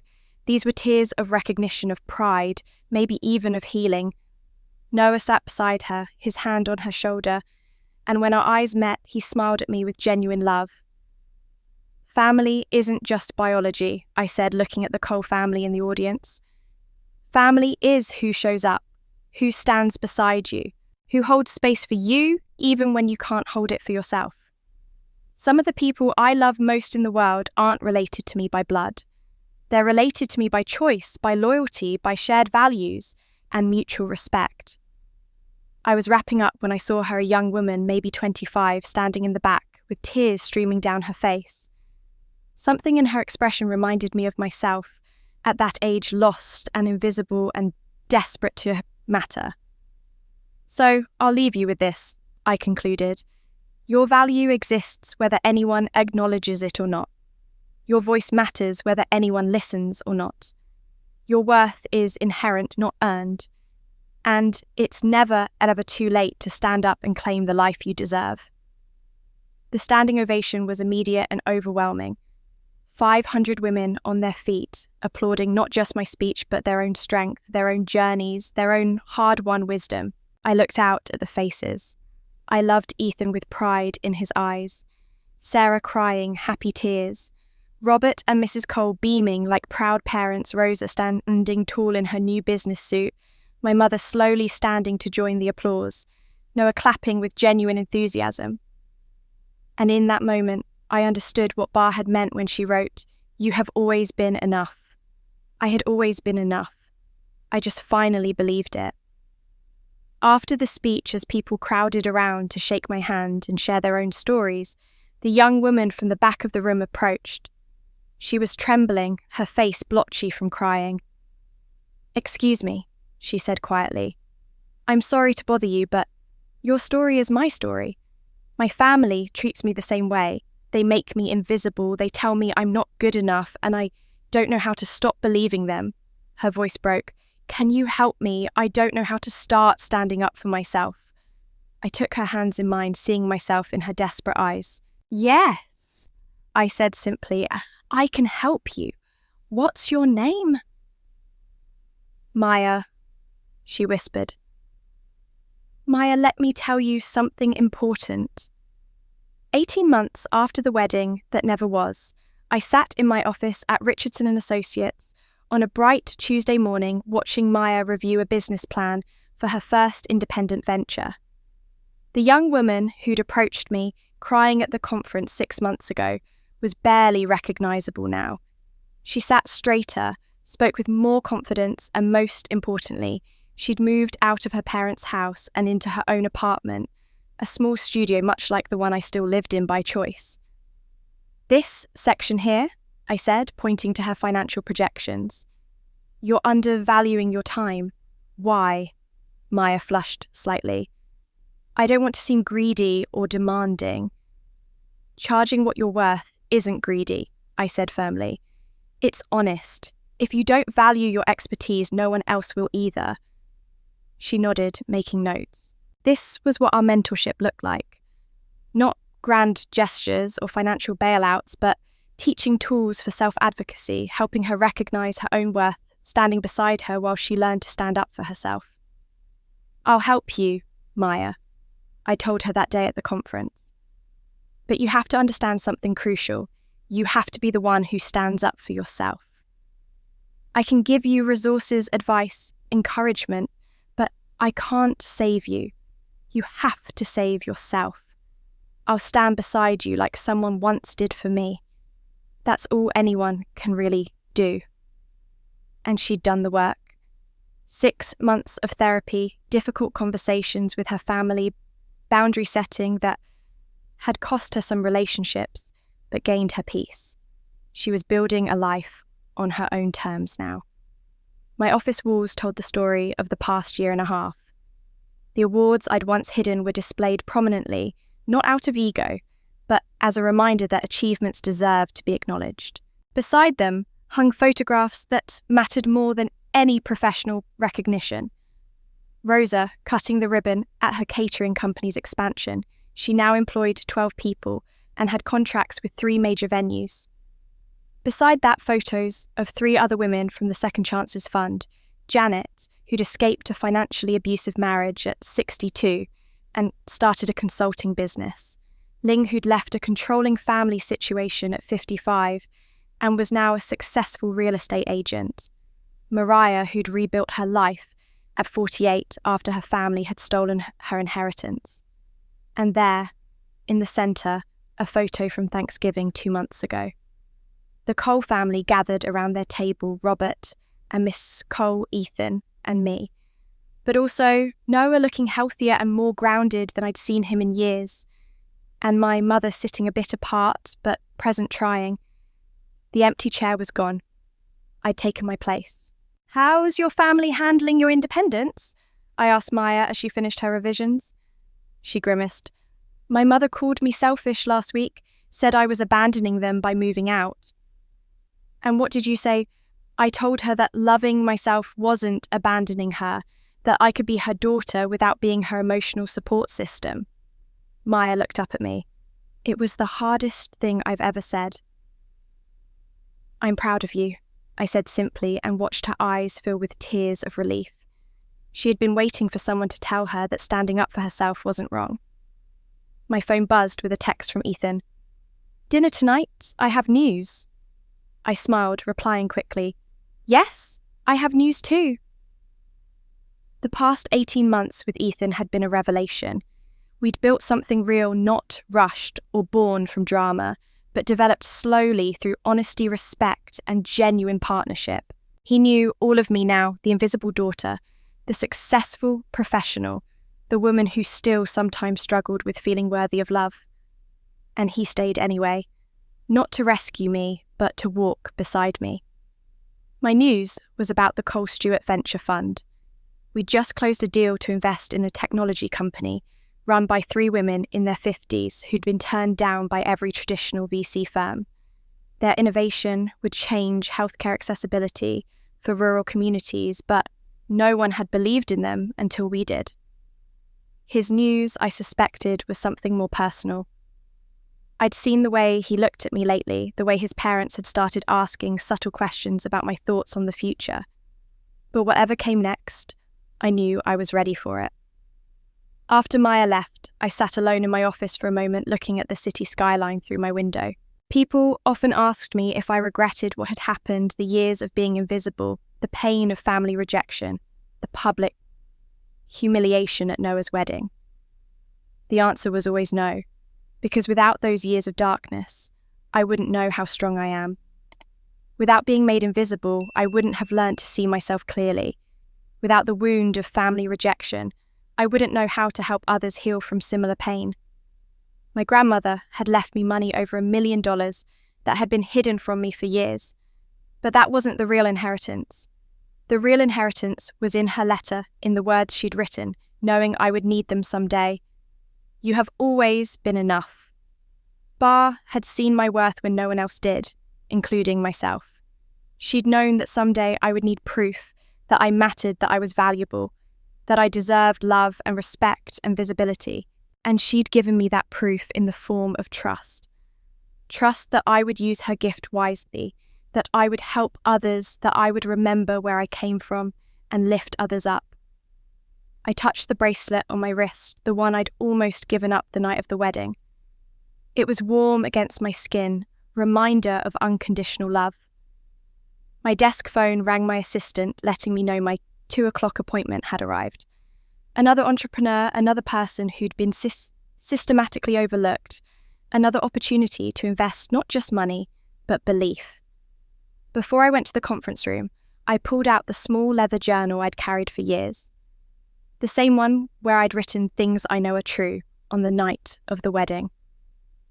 I flipped to a fresh page and wrote, "Life isn't about what we're given. It's about who we become when we have nothing, and then how we lift others when we finally rise." I'd been given invisibility and learned to see myself. I'd been given rejection and learned to validate myself. I'd been given pain and learned to heal both myself and others. And now, with resources and platform and voice, I had a choice every single day about how to use them. I chose kindness. I chose integrity. I chose to see the invisible ones and invest in their worth. Because someone had once done that for me. A grandmother who left me more than money. A stranger who trusted me with his last hope. A man who stood beside me when I was at my lowest. A server who risked her job to speak truth. And now, it was my turn to be that person for someone else. I closed my journal, straightened my shoulders, and walked towards the conference room where someone was waiting. Someone who needed to be seen, to be believed in, to be reminded that their worth existed whether anyone acknowledged it or not. Someone who needed to know, you have always been enough, and you always will be. If Angela's story touched your heart, you're not alone. Thousands of women have reached out sharing their own experiences of being invisible in their families, of being dismissed and undervalued, of finally finding the courage to stand up and claim their worth. This story resonates because it's real. It's the journey so many of us have walked or are walking right now. Angela started at table 14, literally pushed to the margins of her own brother's wedding. She was the forgotten daughter, the one cropped out of family photos, told she wasn't special enough to deserve love. But she didn't stay there. Through courage, integrity, and the refusal to accept other people's definitions of her worth, she transformed not just her own life, but the lives of everyone around her. She saved her brother from a predatory marriage. She set boundaries with a mother who'd controlled her through diminishment. She built chosen family with people who valued her for who she truly was. And most importantly, she learned that her worth existed whether anyone acknowledged it or not. But here's what I want you to understand. Angela's transformation didn't happen because someone rescued her. It happened because she rescued herself. Yes, Ethan stood beside her. Yes, Rosa provided crucial evidence. Yes, Robert Cole's gratitude gave her opportunities. But the real power came from within.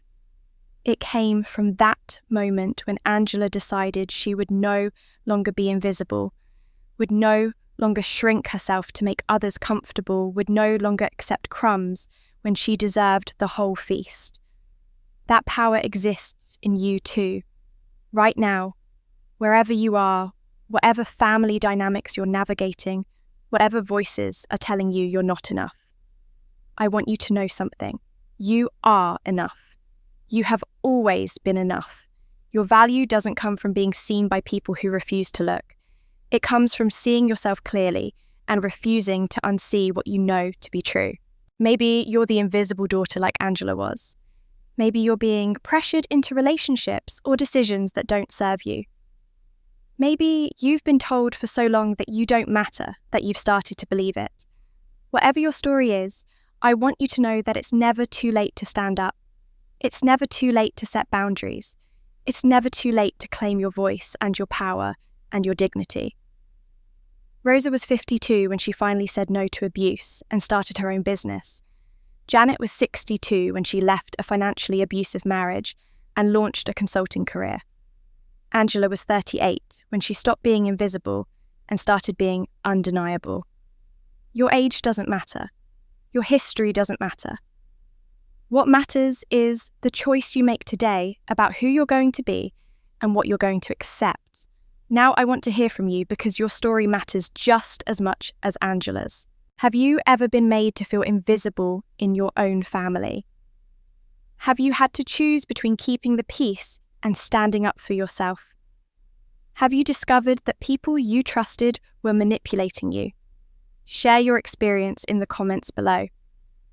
Tell us about the moment you decided enough was enough, or tell us you're still trying to find that courage. This community is here for you, and your story might be exactly what someone else needs to hear today. And if Angela's journey inspired you, if you want to see more stories about women finding their strength, reclaiming their power, and building lives of authenticity and purpose, then subscribe to this channel and hit that notification bell. We share stories every week about real women facing real challenges and discovering that they're so much stronger than anyone ever told them they were. These aren't fairy tales with magic solutions. These are honest stories about the hard work of healing and the triumph of knowing your worth. Leave a comment telling me what moment in Angela's story hit you the hardest. Was it when she was seated at table 14 beside the kitchen? When she heard the recording of Madison's cruel scheme? When she confronted her mother about hiding the inheritance? When she set boundaries and chose forgiveness without forgetting? Or was it that final image of her mentoring Maya paying forward the kindness shown to her? Let me know in the comments. Your story isn't over. Like Angela, you're still writing it. And every day you choose to show up to speak truth, to value yourself. You're writing a chapter of courage. So subscribe, share this video with someone who needs to hear it, and remember what Angela learned. Life isn't about what we're given. It's about who we become when we have nothing, and then how we lift others when we finally rise. Thank you for being here and listening. Thank you for having the courage to keep writing your own story of transformation.